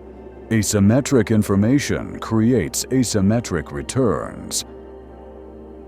The Borgias mastered this principle centuries before it had a name. 3. Research is the modern spy network. Today, your hidden hands are unread books, obscure reports, footnotes in 10K filings, government data portals, pilot programs. Nobody notices. Scientific papers, quiet hiring patterns, subtle market signals, competitor website updates, customer complaints on forums, the direction of budget allocations. The modern world hides information in plain sight. Most people do not look. The wealthy read where others skim. The wealthy observe where others speculate. The wealthy study what others ignore. Cesare's spies brought him whispers. Your research brings you patterns. Both lead to advantage. 4. The real edge is not information. It is interpretation. Some people gather data endlessly. Others interpret it precisely. Interpretation is the superpower. For example, a news headline says, "Tech layoffs rise." Most people panic. A strategist recognizes, high-quality talent is entering the market cheaply. Opportunity. A report says, interest rates increase. Most people freeze. A strategist understands, strong companies will survive. Weak ones will fall. A filter. A market dips. Most people flee. A strategist sees. Discounted entry points. Compounding event. This is the difference between raw information and strategic intelligence. The Borgias did not just collect information. They interpreted patterns, loyalty shifts, power vacuums, political tides. You can do the same financially. 5. Quiet observation is the highest negotiation skill. Before every negotiation, ask yourself, what does the other side fear? What does the other side want? What does the other side believe? What does the other side assume? What pressures are they under? What outcome do they dread? What outcome do they secretly desire? This transforms negotiation from conflict into choreography. The Borgias never walked into conversations unprepared. They knew what their counterpart valued before the meeting began. In modern business, this gives you better pricing, more favorable terms, fewer concessions, faster agreement, long-term partnerships. Information turns negotiation into art. 6. The best opportunities are invisible to the crowds. By the time the masses notice an opportunity, it is no longer an opportunity. It becomes a trap. Crowds invest at the peak. Strategists invest early. Crowds panic first. Strategists endure. Crowds follow signals. Strategists interpret them. This is why wealth concentrates, not because of inequality, but because of information timing. The Borgias knew that what the crowd sees is already outdated. Their survival depended on acting before the crowd. Your wealth depends on the same principle. 7. When you see clearly, you cannot be manipulated. This may be the deepest financial insight of the entire chapter. Awareness protects your wealth. It protects you from scams, manias, FOMO, predatory contracts, misleading advisors, toxic partnerships, bad investments, false opportunities. A person who sees clearly cannot be deceived easily. A person who listens quietly cannot be rushed. A person who reads patterns cannot be blindsided. This is why awareness is wealth. It shields you from losses others call bad luck. And it positions you to seize gains others call luck. Luck is simply information others didn't have. 8. The modern hidden hands. How to build your own intelligence network. You do not need spies, but you do need signals. Here are your modern equivalents of the Borgia Intelligence Web. Key books in your domain, industry podcasts, competitor analyses, consumer behavior data, macro trend reports, quarterly earnings, sector newsletters, professional communities, LinkedIn intelligence, economic indicators, real-world observation, mentors with lived experience, client feedback loops, pattern journals. This is your modern intelligence apparatus. Every signal increases clarity. Every piece of clarity increases leverage. Every piece of leverage increases advantage. This is how quiet people become powerful.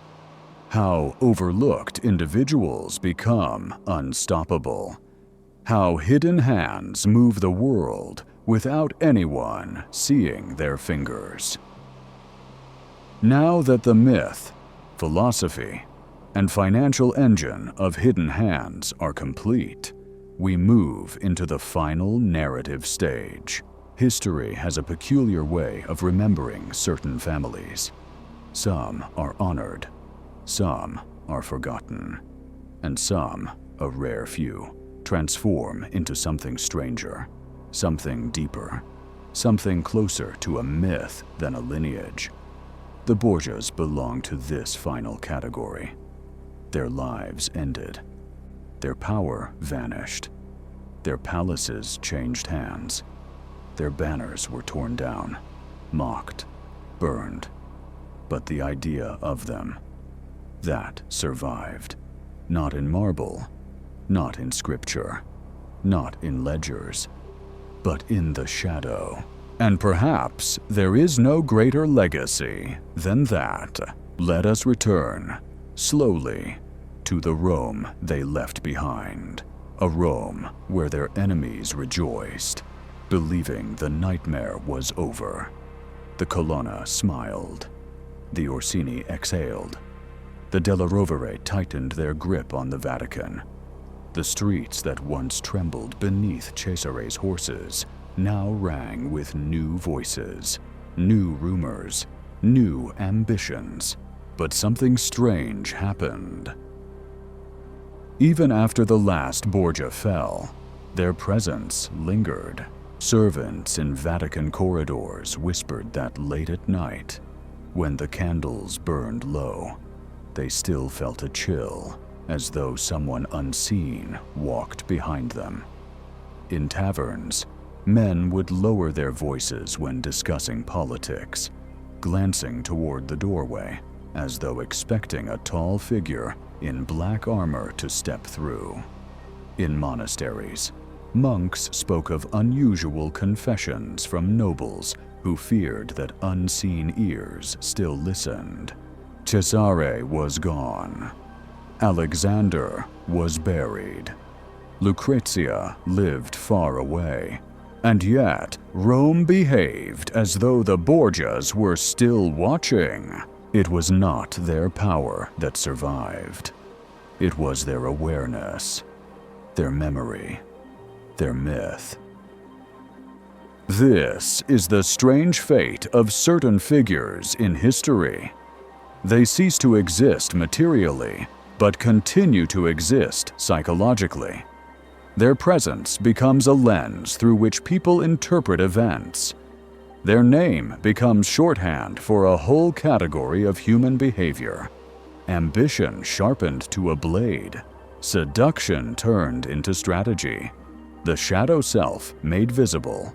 The Borgias became immortal not by design, but by impact. Consider how rare this is. Most powerful families of their era, the Cibo, the Rovere, the Bentivoglio, the Savelli, now exist only in dusty footnotes. Their triumphs have crumbled. Their palaces have faded into archives. But the Borgias, their name still sparks recognition, even in those who know nothing of history. A novelist invokes them when writing about political intrigue. A screenwriter uses their name when portraying moral complexity. A student of psychology references them when explaining the shadow archetype. A strategist cites them when discussing power dynamics. A priest warns against their corruption. This is the paradox of shadow power. The same darkness that destroys you can also preserve your name. The papal apartments they once decorated with scandal and splendor remain one of the most visited rooms in the Vatican. Michelangelo's and Raphael's frescoes overshadow their own, but visitors still whisper, "These were the Borgia's chambers," as if the walls themselves remember, as if memory has sunk into the pigments. This mythic persistence is not accidental. It reflects a deeper truth about human nature. We do not remember purity. We remember complexity. We remember contrast. We remember those who embodied the full spectrum of the human soul. Light and ambition, brilliance and hunger, virtue and shadow. The Borgias were not villains, nor were they saints. They were human beings who refused to hide their shadow, who wielded it openly, who rose and fell by it. And because of that honesty, brutal, unapologetic honesty, they left a mark that history could not scrub away. They became a mirror, reflecting not what we wish humanity to be, but what humanity is. Complex, contradictory, hungry, brilliant, terrifying, beautiful, shadowed. And this is why the Borgias endure. Because we see ourselves in them, not the sanitized versions we present to the world, but the deeper selves we navigate in private. The epilogue of their story is not a triumph. It is not a tragedy. It is a reminder. Power fades. Fortunes shift. Empires crumble. But the lessons we draw from the shadow remain. You and I carry a bit of the Borgia myth every time we confront our ambitions, our fears, our desires, our instinct for survival, our longing for significance. Their story forces us to ask, what do I hide from myself? What part of me wields power? What part avoids the truth? What have I built on sand? What structure in my life needs a stronger center? What source of power am I too dependent on? What do I not yet see in the invisible web around me? What desires might destroy me? What fears might guide me? What strengths lie in shadow, waiting to be integrated? Because this, not scandal, not power, not poison, this is the real gospel of the shadow. When you integrate the darkness within you, you gain control of the world outside you, not through force, not through deception, but through clarity. The Borgias lived without clarity and paid the price. You can live with clarity and harvest the wisdom they left behind. There is a quiet understanding shared by every ancient spiritual tradition, every mystic, every monk who has sat long enough in silence, every philosopher who has stared deeply enough into his own reflection. It is the truth that most people avoid because it feels dangerous, unsettling, too honest for daily life. And yet, it is the truth that sets a human being free. You are not one thing. You are two, a light self and a shadow self. And freedom comes only when the two learn to walk together. This is the gospel of the shadow. Let us sit now, the fire low, the room warm, the night deep, and look gently into this truth. Most people hide from their shadow. They bury their anger, their ambition, their hunger for respect, their desire for influence, their need for recognition. They pretend these things do not exist. They imagine that goodness requires the extinction of power, that humility requires the erasure of strength, that spirituality requires denial of ambition. But every psychologist, from Jung to modern cognitive theorists, will tell you the same thing. What you suppress becomes stronger. What you deny becomes unconscious. What is unconscious becomes dangerous. This is the tragedy of the Borgias. They embraced the shadow without restraint. This is the tragedy of ordinary people. They reject the shadow entirely and become fragile. But there is a third path. The path of integration. The path of sovereignty. The path that neither fears the shadow nor worships it. Let us walk through the principles gently. 1. The shadow is not evil. It is energy. Your shadow is not darkness in the moral sense. It is primal force, instinct, drive, desire, creativity, danger, magnetism, focus.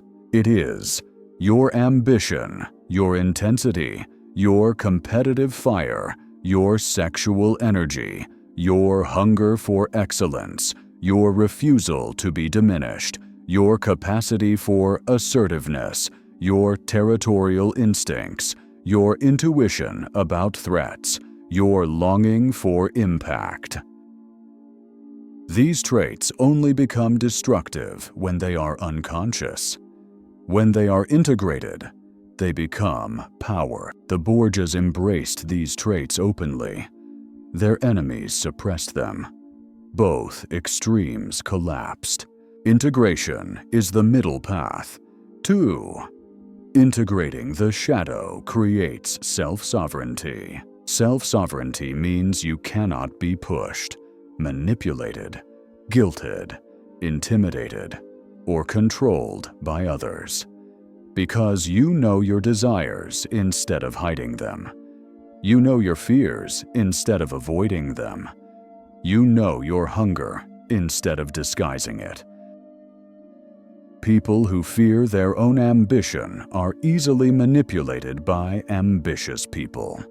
People who fear their own anger are easily controlled by angry people. People who fear their own darkness project it onto others and live in paranoia. The Borgias controlled others because they embraced their shadow consciously. You can control yourself for the same reason. Self-sovereignty is a spiritual state. I know who I am, fully, and therefore cannot be moved. 3. The shadow protects you. When the world turns. When you suppress your shadow, you suppress your survival instincts. Your intuition dulls. Your boundaries weaken. Your discernment erodes. You become too agreeable, too soft, too easy to mislead. This is how people fall into bad relationships, bad deals, bad partnerships, and bad environments. Your shadow is the force that whispers, something is off. This person is lying. This offer is dangerous. This alliance will collapse. This situation is not for you. This is not paranoia. It is perception. Cesare's intuition was legendary because he did not silence his shadow. His downfall came not from misreading others, but from misreading himself. You can avoid that fate. 4. The shadow is the source of creative brilliance. Every breakthrough in art, in science, in leadership, in entrepreneurship is born from the part of the mind that does not follow rules, that dares, that defies, that sees differently. The shadow is not only instinct, it is imagination freed from fear. It is vision uncensored. It is the spark that makes originality possible. Artists who reject their shadow create lifeless work. Leaders who reject their shadow create bland cultures. Individuals who reject their shadow create safe but small lives. Integration expands you into your full potential. 5. Light without shadow is weakness. Shadow without light is corruption. This is the spiritual balance the Borgias never achieved. Light without shadow creates naivety, fragility, people-pleasing, martyrdom, lack of boundaries, fear of success, fear of visibility, fear of power, fear of conflict. Shadow without light creates manipulation, cruelty, hunger without purpose, power without compassion, ambition without ethics, strategy without wisdom. But light with shadow creates something else entirely. Sovereignty, depth, presence, spiritual clarity, power without corruption, wisdom without fragility. It creates the kind of human being who can navigate the world without collapsing or dominating. Someone capable of commanding respect without demanding it. This is the integration most spiritual texts hint at, but never name directly. The saint who carries a sword, the warrior who carries compassion, the leader who carries stillness, the strategist who carries humility, the ambitious who carry integrity, the powerful who carry gentleness. This is the synthesis the Borgias lacked, and the synthesis you can achieve. 6. Integrating the shadow end's internal war. Most suffering comes from resisting one's own nature. Most anxiety comes from hiding one's own hunger. Most confusion comes from pretending to be small. Integration ends the war within. And when the inner war ends, outer conflicts diminish. You become calm, clear, anchored, decisive, immune to manipulation, unintimidated by powerful people, unafraid of competition, free from guilt-based control. This is not arrogance. It is alignment. When the shadow is integrated, your thoughts, desires, actions, and values line up. You move through life without contradiction. You act without apology. You speak without hesitation. You stand without bending. This is the spiritual antidote to the Borgia tragedy. 7. Integration is the beginning of power that does not destroy you. The Borgias wielded power brilliantly, but without inner integration, their power devoured them. Cesare collapsed under the weight of dependency. Alexander drowned in his own excess. Lucrezia's softness balanced her, but she too carried inherited shadows. They teach us what happens when power is external, but not internal. Integration restores internal power, not domination, not fear-based authority, not aggression, but sovereignty, the quiet, unshakable strength of someone who knows who they are and what they are capable of, yet chooses consciously how to act. This is the true gospel of the shadow. Name it, know it, integrate it, and it becomes your shield, your compass, your clarity, your quiet, enduring power. A life collapses the same way an empire collapses, not from sudden disaster, but from inner fragility, from hollow foundations, from structures built on fear, denial, or dependency. The final financial lesson of the Borgias is not about gold, or power, or poison. It is about the architecture of the self. Wealth that lasts is built by a person who has integrated the shadow. A person who is not afraid of their ambition. A person who is not ruled by their fear. A person who is not blinded by their desires. A person who cannot be manipulated by guilt. A person who knows who they are, fully. Let us close the Borgia journey by constructing the architecture of a shadow-resilient life, a financial system that can withstand loss, betrayal, opportunity, chaos, and time. We will explore this slowly, with the fire dim and the night deep. 1. A shadow-resilient life begins with internal infrastructure. Most people build their financial world outward. Income, investments, assets, lifestyle, goals.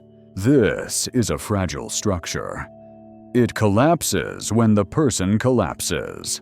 A shadow-resilient life is built inward first. Identity, clarity, boundaries, ambition, discipline, structure. From this core, wealth becomes a natural extension.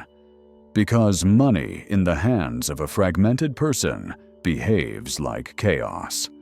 Money in the hands of an integrated person behaves like architecture. This is why people who inherit millions often lose it. Their internal structure cannot support the weight. Your financial strength flows directly from your internal sovereignty. 2. Integrated ambition creates sustainable momentum. Unintegrated ambition leads to burnout, ruin, or self-betrayal. This is the fate of the Borgias, brilliance that devoured itself. Integrated ambition is different. It is calm, steady, strategic, non-reactive, non-impulsive, free from self-deception, aligned with long-term identity. It is not ambition that destroys.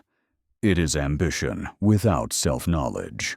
The most successful wealth builders are not the loudest, not the most aggressive, not the most flamboyant. They are the ones who know what they want and why, without shame, without apology, without haste. Integrated ambition compounds. Chaotic ambition explodes. 3. Internal boundaries create external wealth. A person without boundaries leaks money, time, and energy. They say yes to everything. They accept bad deals. They tolerate disrespect. They overgive. They undercharge. They sacrifice themselves to maintain peace. This is not generosity.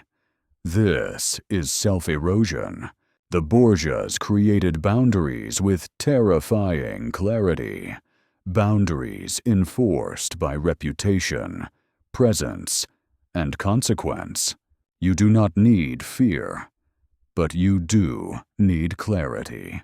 A shadow-resilient life requires financial boundaries. No, I will not underprice my work.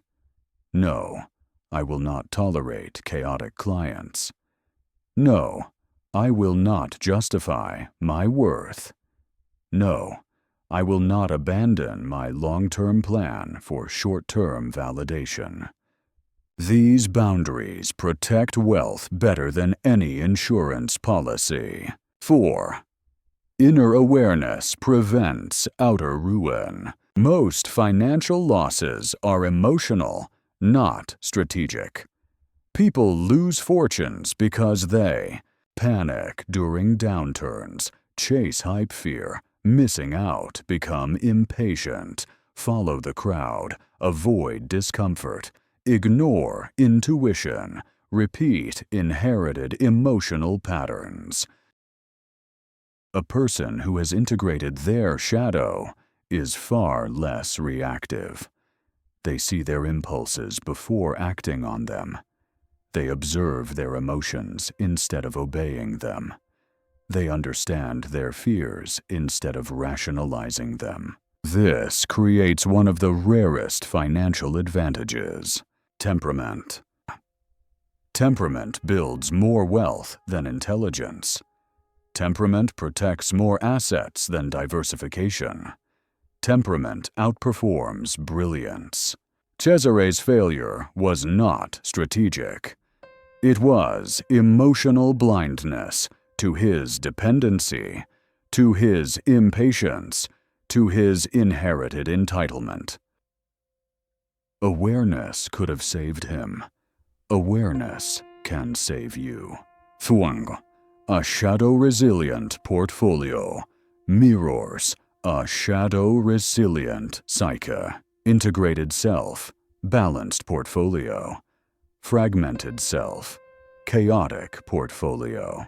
A shadow-resilient portfolio has core stability, ETFs, broad indexes, bonds, real estate, grounded in reason, not emotion. Growth engines, individual stocks, business ventures, skill investments, aligned with ambition, not delusion. Speculative edges, startups, crypto, experimental plays, controlled by awareness, not appetite. Cash reserves, boundaries against fear and uncertainty. Systems that automate discipline, so emotion cannot sabotage the plan. The Borgias failed because their wealth was not structurally diversified. Your wealth can endure because yours will be. 6. Diversified power prevents the Cesare collapse.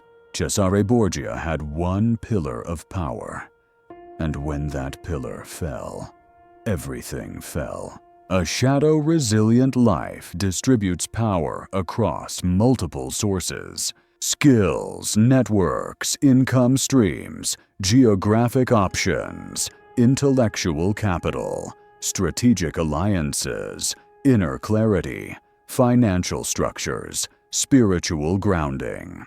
If one fails, 5 remain. If 5 fail, 3 remain.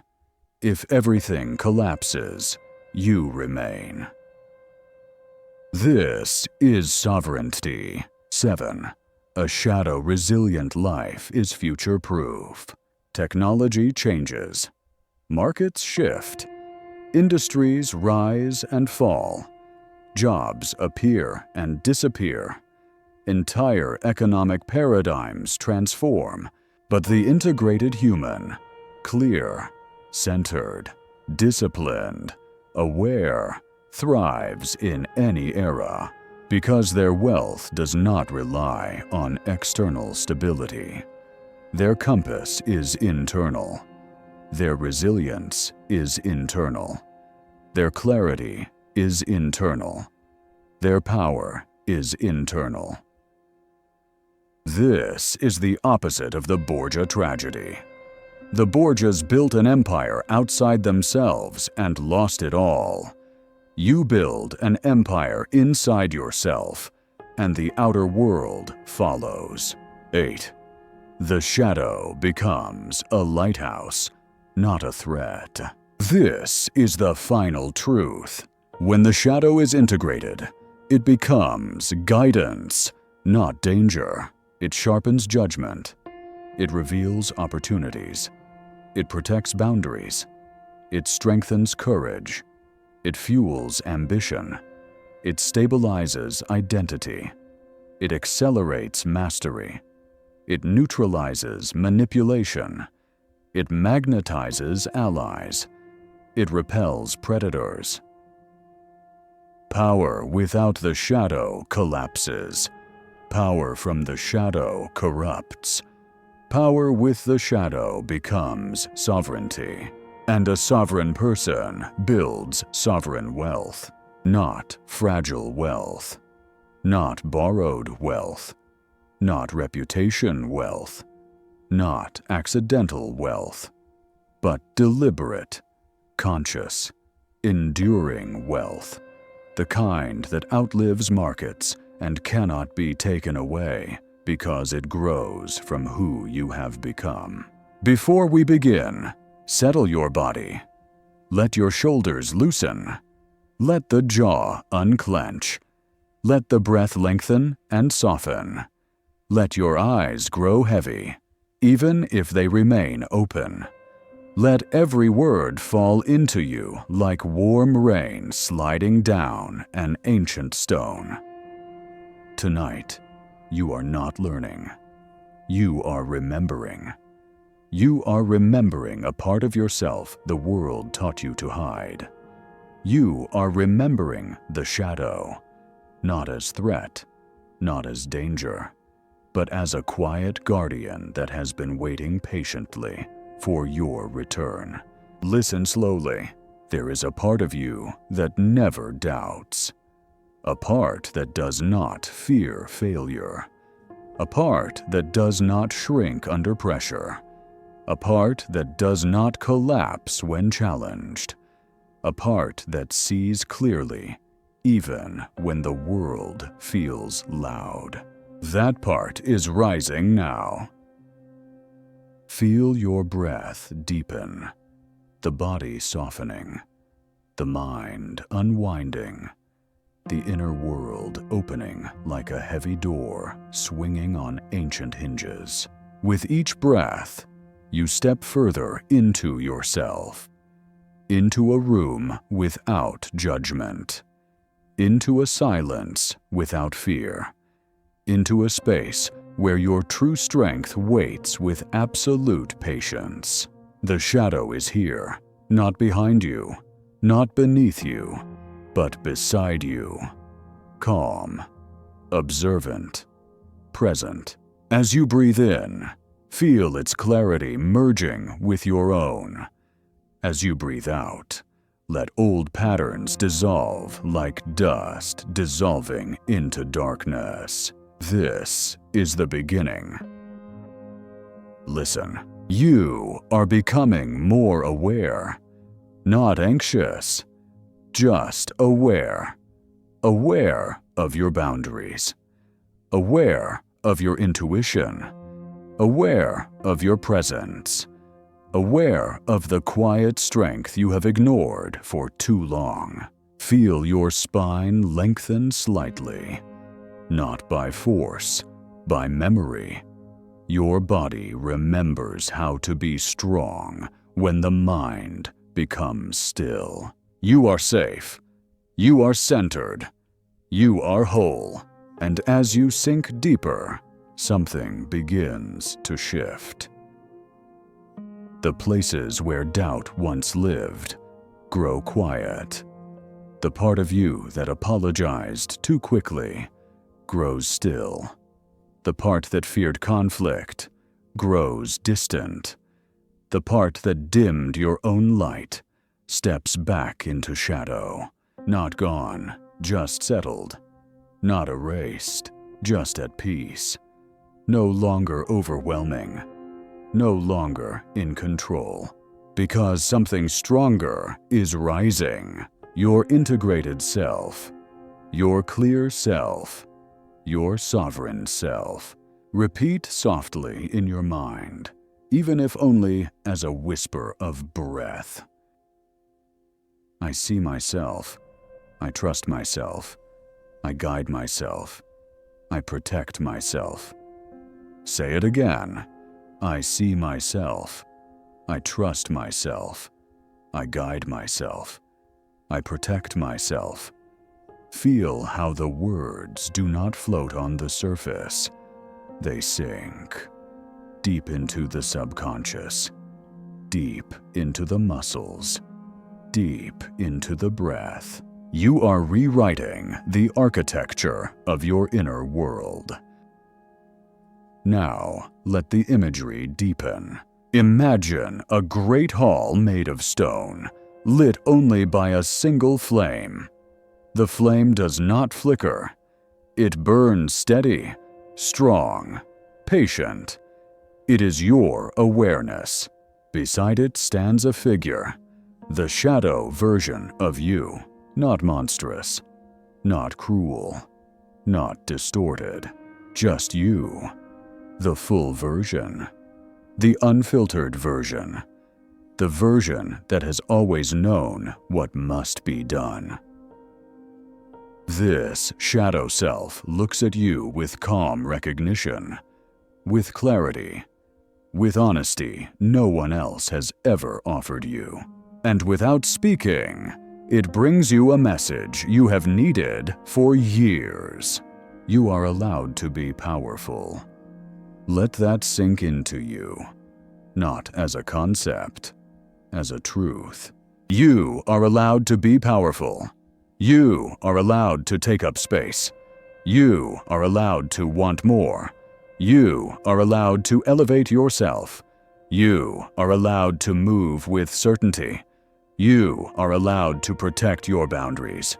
You are allowed to speak with authority. You are allowed to say no. You are allowed to say yes. You are allowed to choose your path. You are allowed to become who you were meant to be. Nothing inside you is wrong. Nothing inside you is shameful. Nothing inside you is unworthy. Nothing inside you is too much. Nothing inside you is too little. You are complete. You are whole. You are rising. Breathe in. Feel the truth filling your chest like warm light. Breathe out. Feel the tension leaving your body as if exhaled from centuries of inherited fear. You are beginning to understand. Your shadow is not your darkness. It is your depth, your focus, your instinct, your clarity, your sovereignty. And tonight, it returns to you. With every breath, your inner world strengthens. With every exhale, the noise of the external world fades. You are becoming calm. You are becoming steady. You are becoming whole. This is only the beginning. Good. Stay with the breath. Soft. Slow. Settled. You are not falling asleep. You are falling inward, into yourself, into the center of your own presence, into the deepest quiet you have carried for years without recognizing it. Let each word become softer, warmer, heavier. Let each breath take you further into your own strength. You stand now in the great stone hall. The flame burns with steady gold. Your shadow self stands beside you, not as a rival, not as a threat, but as an ally, a protector, a guide. You feel no fear, only recognition. This is the beginning of a new architecture inside you, a structure that cannot be broken, because it is built from the parts of you that were once scattered and are now unified. Listen closely. There is nothing you need from the world, nothing you must chase, nothing you must prove, nothing you must explain, nothing you must shrink for, nothing you must hide. You are already whole. You are already complete. You are already enough, not because the world approved you, but because you finally see yourself clearly. The flame at the center of the hall breathes with you, in and out, slow, steady, unforced, and with each breath, the old self, the fragmented self, the apologetic self, the fearful self dissolves gently, without pain, without drama. It simply falls away. You feel the quiet emergence of a new presence inside you, the self that does not flinch, the self that does not doubt, the self that does not look outward for validation, the self that does not allow others to define its worth, the self that does not fear power, because power now flows from within. This is the integrated self. You take a step forward in the hall, but there is no movement.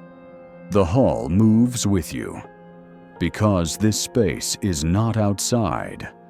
It is inside.